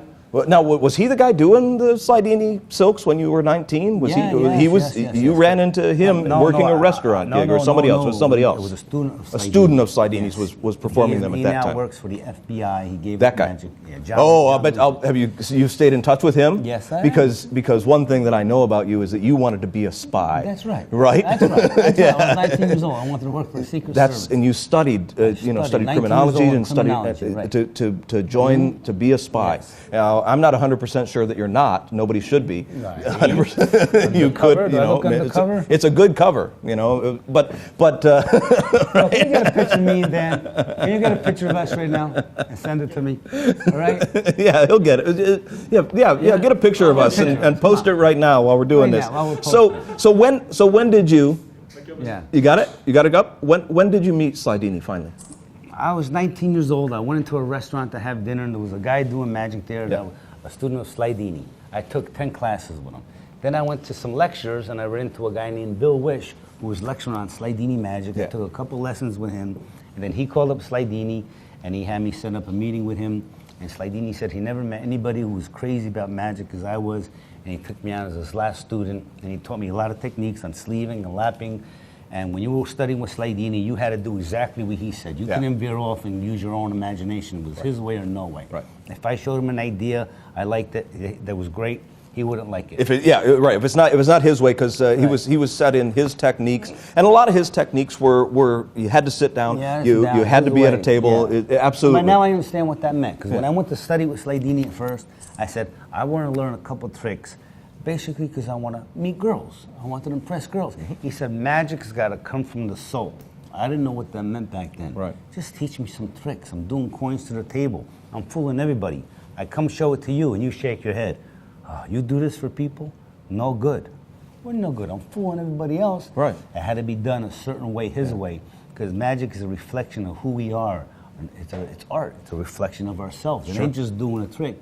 It's meaning behind it. And Slidini, as you see him perform with his music and his moves, now I understand what that means. That magic's got to come from the soul. Yeah, yeah. And this is the other thing, you know, because he was so dedicated to perfection of all of his own techniques that I respect him for wanting you to learn it his way anyway. Yes. You know, if you're his student, you learn it his way. When you're not his student, you know, now you've got the knowledge, right? Yes. Now you've learned it. Now you can apply that any way that you want to. Once you have the foundation, you're able to mix and match and draw out from that what you've learned from the masters. Yeah. Now, all right. Now, let me just ask you this, because somebody did write this in. Did he share with you any secrets which you haven't shared with anybody else? Was there anything in confidence? And I'm not asking you to necessarily share it, but is there anything that he taught you that you haven't shared? If there is there something you can share? That's all I'm asking. No, I've shared it all. You shared it all. If right? you want to understand his psychology, which is more important. Right. For example, you would be Slidini, and I would be sitting right across from you. Mm-hmm. Now, as we're taking a lesson, and it's an hour-and-a-half lesson, it was an hour, you always go through an hour and a half, he would never say to me, your time is over, it's time to go, it's time to stop. Right. He would do this. He would like squint over my head. There's a clock over there. And he would squint like he's trying to make out what time it is. So I'm looking at what he's looking at, so I turn around to see what he's looking at, and I notice that it's time to go. Yep. He would direct my attention to the clock when it was time for the lesson. Instead of saying our time is over, he would look at the clock, like to the point where he waited for me to turn around. Yeah. When I would turn around, I said, oh, the time is done. That's his psychology that he used. Yeah. He was a poor man, so he never worked with a lot of expensive props. He would take sticks from the trees that were his cigarettes, same deck of cards, coins, and he just used how to do his timing. His natural body language was his way to steal. The same time this hand reached the tabletop is the same time this hand would hit the lap. Yeah. Those same times. So I've taken those same principles and used them to the sleeve. And I see that's the thing with you. You know, when the attention goes here, that's the time that this happens over there. That's you know, right. which is really, really great. The other thing that I love about your sleeving technique, and I don't know, I'm not that familiar with sleeving techniques that came before you, because when I studied sleeving, it was always, you know, here's the object, you false transfer and you sleeve it, and it's gone for a vanish. Most of the stuff that you do is that you're producing things, that you're loading on the offbeat, and then those objects are coming out later, and there's no way, because of the abundance of those objects, there's no way that they could all be coming from the sleeves. They just couldn't, you know? And they don't. They have to start somewhere else. And then they have to get to the sleeves, and then they have to come out. Someone said, if you know 200 ways to reveal a chosen card, you know 200 card tricks. So it's really the same movements back and forth over and over again with different objects, and it creates different effects through what you loading up your sleeve. And it ain't just to produce. Emilio Jarro said in one of his books, if you use sleeving more than once in your show, you're doomed for failure. Well, that was before he considered Slidini's misdirection and his timing, combined that. Because I remember performing for Jerry Anderson, Channing Pollock, and they were right in the front row, and they said, you know what, I had no idea you were using your sleeves till after you explained it. Yeah. I said, so how did you think this stuff was happening? They just get transcended, and that's what sleeving does. Not just to vanish or produce, but it's to transform things, restore things. Just about anything your mind can imagine, you can accomplish with the sleeves. Yeah, yeah, and to get the stuff loaded in the in transit and obvious action. You know, when you're bringing something else out, and the extra thing goes. That is a very important move. We know? just tapped on the surface here. I'm hoping that everybody understands that the DVD covers it all really in detail. But here we just scratched the surface. Sure. But that's the stuff that I absolutely love. Now you also in your professional performances, all the ones that I've ever seen, you perform to music. You don't do a lot of speaking. You do some. Like, do you prefer music only, or do you like the jokes with the audience? I like magic that you can do silent, that you can do with patter, or you can do with music. Right. If your magic fits in those categories, you have strong magic. Yeah. But for them to come into my world, I like to have the right music that just creates the right atmosphere. Like when I used to study with Slidini, he used to have what is that thing called when you play the piano? Metronome. Metronome. Yeah. And he used to have it beat. So when we did our magic, 1, 2, 3, 4, 5. So everything was timed Yeah. to the music. And most of the music that I use is 72 beats a minute, which is the natural beat of our heartbeat. Sure. So when you're watching the magic perform with this nice slow music, you just get transcended into Yeah. the world. So I think music and magic for me go together very good. I do speak just if I want to throw some lines in to get a laugh here and there. Right, right. And but you know, obviously, when you started doing a lot more international performances, it made sense to be able to work silent, do music. Nowadays, it's very important. It's almost you do critical have now, a yeah. translator, but Yeah. you're better off working to music if you want to travel the world. Yeah, yeah, absolutely. Now, does your technique for sleeving differ much from stage to close up? You know, depending on the size of the audience, do you change it up much at all? Or Not really. You it's- just use bigger objects when you're performing on stage. Yeah. And normally when you're walking, that covers all your body language, to load and steal. You know, we can cover a little sleeving a little bit in more detail if we have time today. Yeah, well, I'm telling you right now, I think what you've covered has given everybody so much food for thought that I don't want to go too much crazier for them. If they absolutely want to follow up on it, they know how to do it. They know to get the information, you know, from that DVD that covers everything in detail. Just like you said, we can really only scratch the surface, and we can see various things that you can do with the techniques here. But there's no way unless they take all of the time to study it. And that's something that I want to question is. When you first decided, so you're taking lessons, taking lessons from Slidini's student and then from him, and he wasn't a big proponent on sleeving at all. Oh, and he hated it. Right, exactly. When did you run in to the idea of sleeving? Was it Emile Jarrow that first made you think of it, or did it happen some other way? In Bobo's book, they talk about Dr. Roberts' method of sleeving with the snap. Yeah. And I just thought, why not be able to show your hands empty after you vanish a coin instead Sure. of doing those as hand washing? And then I started working on my own techniques using Slidini's timing and misdirection. Right. And then I was getting ready to go compete in Las Vegas Desert Seminar in 1987, and you had to do both close-up and stage. So I knew that I had to develop some more sleeving techniques that can reach a broader audience. Yeah. Was there a turning point for you where you realized that you could cover loading? Here's the thing. There are objects that you have in play that nobody ever sees. Yeah, you know? Yeah, and you're usually 3 steps ahead. And you're 3 steps Three ahead, steps ahead. right? Yeah. When was that turning point for you? When was the revelation that you could bring something out, hide something else, have it prepared, bring it into play, take it out of play, and nobody attach it, and nobody even knew that thing was there. You're making staples vanish with a magnet that nobody sees onto another magnet. Right, to bring your little gimmicks and gaffes in and out without them seeing it. And if you're using sleeving, I mean, the first time I did the ice trick, it was like this. We were at Fechter's, and I was at the bar, and somebody says, "Oh, can you do a trick right out now with no preparation?" I said, "What am I going to do?" So I reached over like this in someone's drink, and I just grabbed a handful of ice, and I just threw it in my sleeve. And I said, "Give me your lime." He gave me his lime, dropped a few pieces of lime in my hand. Next thing you know, it turned into ice. So when you have the ability to sleeve, your mind stimulates ideas like this. Yeah. It's very easy to come up with ideas in everyday life. You don't have to look far with magic. It's right all around you. And I'm showing that behind us here. We got another 2-hour lecture right here. Yeah. And literally, there's any, you said, if it fits, sleeve it. Any object that you can get there, you can do something interesting with it, you know? Yeah, Greg, you had a question. When you put the cigarette in the sleeve. Oh yeah, I was going to get to the weird stuff. So Greg's asking about the cigarette up the sleeve. Do you burn yourself?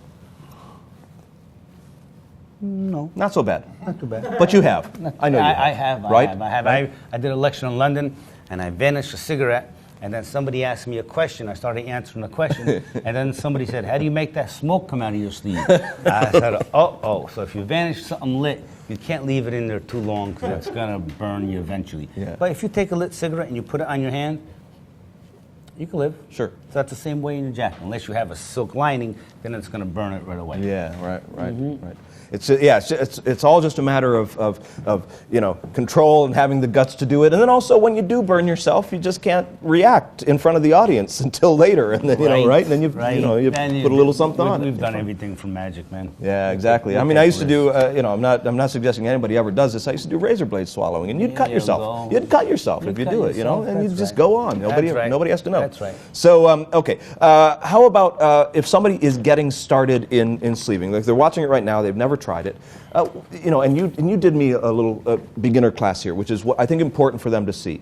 That a Sharpie marker is an easy thing to vanish, to sleeve, and to change for something else. Exactly. So, what's like a good trick though? Is there a good single trick that might be a good one for them to know? Maybe a coin trick that's really simple, or something like that. Something that they would probably have the props for, either a Sharpie marker or a coin, or maybe a combination of both.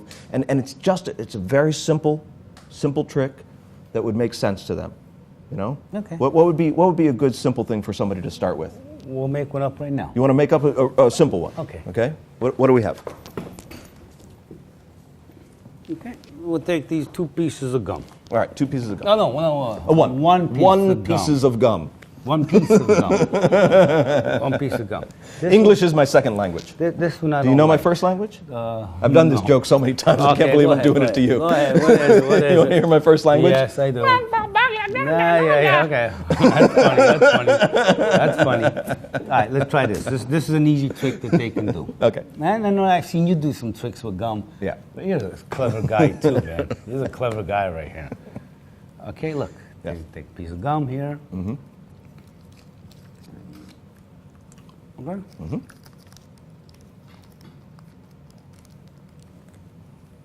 I'm going to fit in here.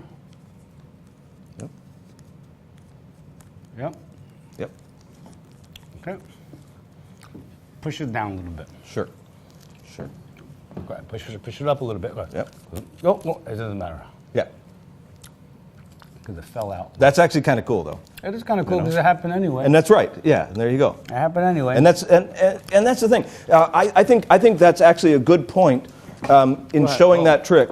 That a simple entry for them to sleeve is to reverse sleeve, is to do something where it's a production or a change or something like that. Here's a real fun, easy one. All right. Let's see. No sleeving of bob, just a retrieval. Yeah. Right. Take one of those. Sure. One of them. Yep. Yeah, Hershey's Kiss.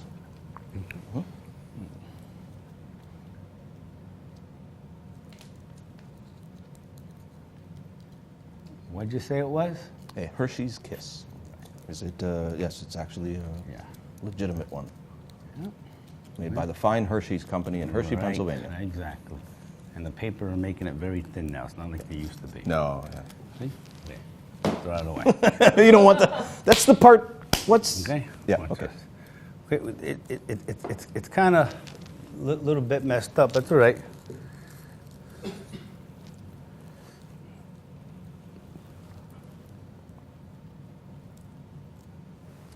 And there you go. Perfectly restored, and it cleans up. And it comes back. Yep. So, Yeah. the way you explain this, Sure.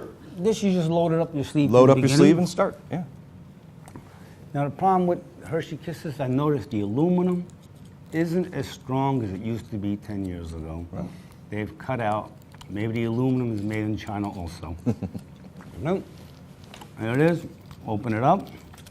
See, and this is a perfect one because it didn't break. You see? That was nice. You see it flat like that, right? Yep. And you call attention to that. Attention to that. Your hands are empty. Yep. When your hand drops to the side, you steal this, and then just load it behind like this. Mm-hmm. And then when you fold it, it takes the shape of the candy kiss that's already there. Mm-hmm. Go like that. If you can find that little flag, you can lift it up. And then right in front of her eyes, you open up, you're breaking through 2 layers of aluminum, and the candy kiss comes back. Yep. Perfect. Thank you. Another effect. Mm-hmm. Right. Now, what are some common mistakes that you see other people making when they're sleeving, when they're trying to sleeve? They're bending the wrist. The wrist doesn't bend. So I would normally take a pencil and put it here and tie it with a piece of tape so that your wrist doesn't bend. So you're saying that they're trying to come to their sleeve as opposed to bringing their sleeve down? Yeah. Don't bend the wrist. So just the Wrist is fingers. flat, and the wrist the fingers just. Kind of like you're learning to play the piano. Keep The your fingers is back of what your does hand the motion. straight. Yep. Because that's kind of a dead giveaway if it's kicking the wrist in like that. But this wouldn't be as obvious. Or you can kick it in this way. Yeah. Let's say you had an object palmed in your sleeve, in air, drop it here, sleeve it, and now you can sleeve by coming in. Oh yeah, way. the tossing in. Sure. Tossing in, stealing your object. Yeah. As you come in this way, just toss and come forward. Yep. Using inertia, and just like you were talking Inertia. about retrieving it with inertia. Exactly. And once you sleeve it, come forward with your hand so your sleeve runs out Yeah. so you see that there's nothing there. And it's a good transformation for another product, for another object. Sure. Nice. Okay, let's talk about that.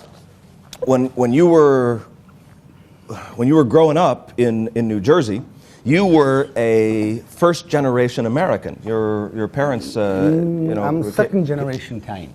Well, yeah, second generation Italian. Right. My parents were born in Italy. Yeah, that's what I'm saying. So, but you were born in America, so you were the first, Yes, right? I was conceived in Venice, Italy. Yeah, okay. And born in Patterson, New Jersey. There you go. You heard of Patterson? Yeah, of course. Good. Of course. You should have guts to admit it. I do, yeah, and I've been there. I spent I spent a week there one night. Yeah, oh, wow. So,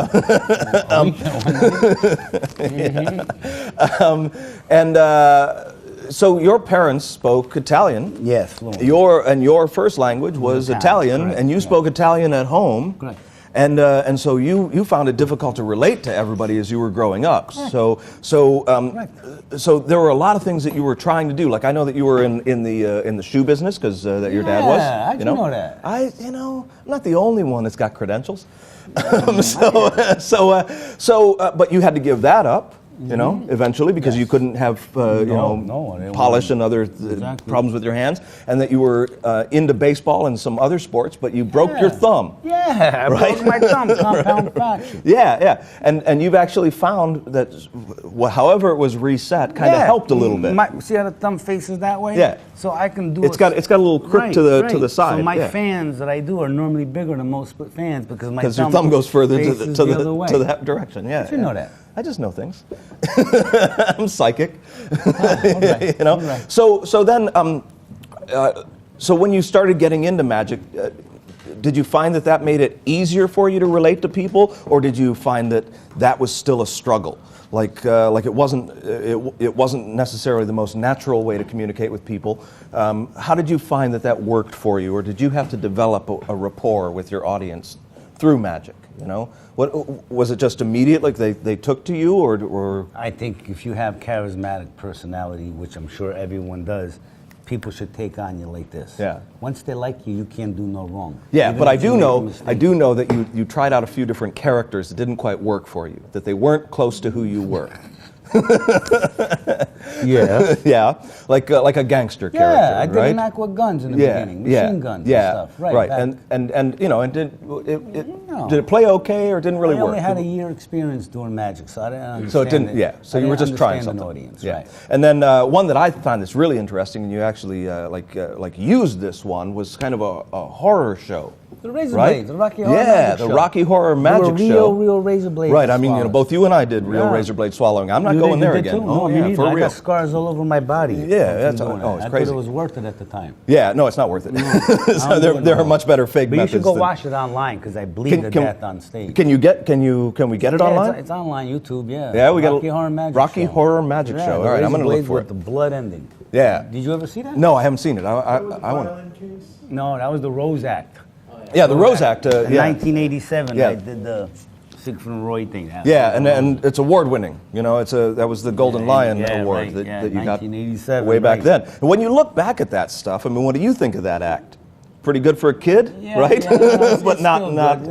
Yeah, no. not what you're doing now, right? No, it's too much setup, too much preparation. Yeah. I mean, back then you could smoke all you want on stage. Now Sure. you can't smoke as much. Some places you can't even use flash paper anymore. Right. And then when the rose is bleeding after a week, my hands are all stained and dyed Yeah. red. It was something I had to give up. It was just a process, you know. We're all the learning curve, man. We're all learning. Right, right. We're Yeah, yeah. And eventually you settled into being yourself. Yeah, I found myself. Which right. I think is a really, really strong, point to make for everybody. Is that if you're looking for a character, look close to who you are. I think is probably a good suggestion, right? Know who you are deep Yeah, inside. yeah. You don't have to look that far, right? Once you find out who you are, it all clicks. Yeah, and then let me see. I've got a couple other things that I wrote down here because we talked. This is great. I just want you to tell this story. I knew it was in here.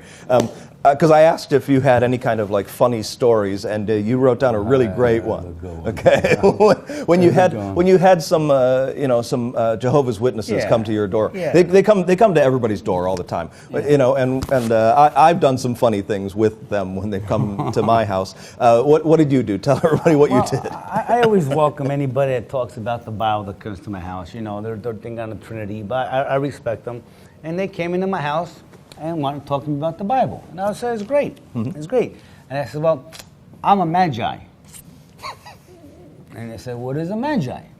So I picked up something off the table, and I said, a magi, someone who could take something like this and make it disappear. I didn't even get a chance to reproduce it again. They ran out of my house so fast with their Bibles open. Boom, they were gone. I don't know why they were superstitious. I don't know. I was just having fun with them. Said, what is a magi? Because the magi are magicians back in the Bible days. Yeah. You know, the three wise men that brought gifts to Jesus. And you magi. talked about that, and then Yeah, Baron Franklin said they were astrologers at the time, and there were people doing magic back then. You know, the thing with the staff and the snake, all the snakes going around. They were making rocks water come out of rocks. Walking on the water, turning fish. So that's what got me interested in magic, was understanding those miracles. But these Jehovah's Witnesses, they flew out of my house so fast. I guarantee you they're never coming back. I didn't mean to scare them. I just wanted to show them a trick and entertain them. But they thought I was doing voodoo or something. Yeah, that's a good one. Well, I'll tell you what, man. We could talk all night, and we're probably going to talk all night because we'll hang out a little bit more than this. But I don't want to take too much more time from everybody else that's tuned in to see you. We've had a good time here. Has everybody had a good time? And seriously, we're gonna need to leave a little extra time for the cleaning crew to come in here. It's not like I do this every day, so I figured, let me do. And we really didn't cover much of the stuff. There's so much stuff we gotta cover here. If you want to, you can just do everything else that you brought with you, and we'll leave the cameras running, and the rest of us will all just go have some pizza. And I'll do it by myself. You'll be here, just it'll be fine if you want to do that. Can you put on some music? I want to show you just one more trick while we close it out. All right, let's close it out. Close it out. All right. What kind of music you got for me? Got anything back there? Somebody on the board? Sweet. This is a good one. You like it? Yeah. All right, we're just gonna make up a trick. Let me grab some stuff back here. Oh, I can make coffee beans. I can make donuts. Wait. If I can make a suggestion. Yeah, go ahead. Because it hasn't been nearly messy enough. No. You got some confetti. Do you want some of this or one of these? Yeah, confetti. Finish up with something like that or something of this kind. Okay. If that's cool with you. What was that? Oh man, that's cool. Oh yeah. You want to do that? Yeah. Want to throw that in there? There was another one like that. Okay. Yeah. This is something that I learned from okay, we're gonna do this one too. All right, sweet. All right, we're gonna do these 3 tricks that Dan just did. Let me see. Let me just see. One final piece. So here, I'm going to do the introduction. Ladies and gentlemen, as you listen to the dulcet tones of whichever Yanni imitator this is this Yanni? No. No. I tell you, this is a song when I was working in Singapore. Yeah. I was working at the mall. And every day in the mall, they would play this song. Okay. So I went to find out what the music they were playing. The name of the song is called Merlin. Oh, this is Merlin. So I kept it. All right. One day after the show that I was in Singapore, I do the thing with the water bowls. And this guy came up to me with a son in his arm. And he said, my son is dying. Can you take some of that water and heal my son so he lives? What would you do in that position? That's a heavy one. It's a heavy one, yeah. A heavy one. So I did the best I could do. I said, in the name of Jesus Christ, please heal your son and give him lifelong. He was so happy when I was done that I believe that his faith alone healed his son. Could I heal didn't his son, have to yeah. do anything. Yeah. I just had to have him open up his mind, believing that it is possible to be healed through the power of, the real magician. And I don't know if he's around or not, but I'm assuming, believing the guy is alive. But you gave him hope and faith. I gave him hope and faith, and he went out of there happy. Yep. He went out of there happy. Yep. That's what we can do. All right. That's what we can Ladies do. and gentlemen, Rocco.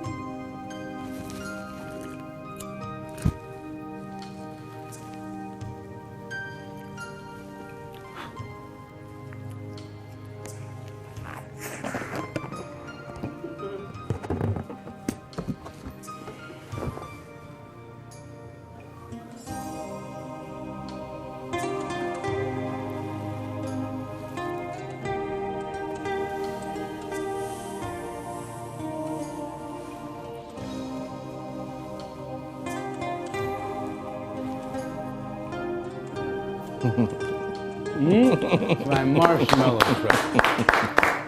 And what did you say you wanted me to do? That one? Okay. Give me a piece of white paper. Is this good? Yeah.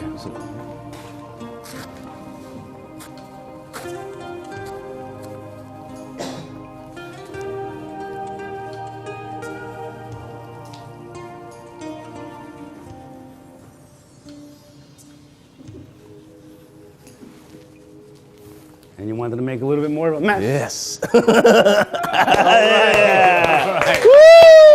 man. Thank you. Thank you so very much. Thank you. Thank Dan. you. Oh, man. Keep it going for Rocco, everybody. He was fantastic. Thank you so much for supporting Live Magic. We'll see you next time. Man, thank you. Thank you. Yeah, did it work? Yeah, it was great. Are you sure? Are you sure? All right. Did it work for you?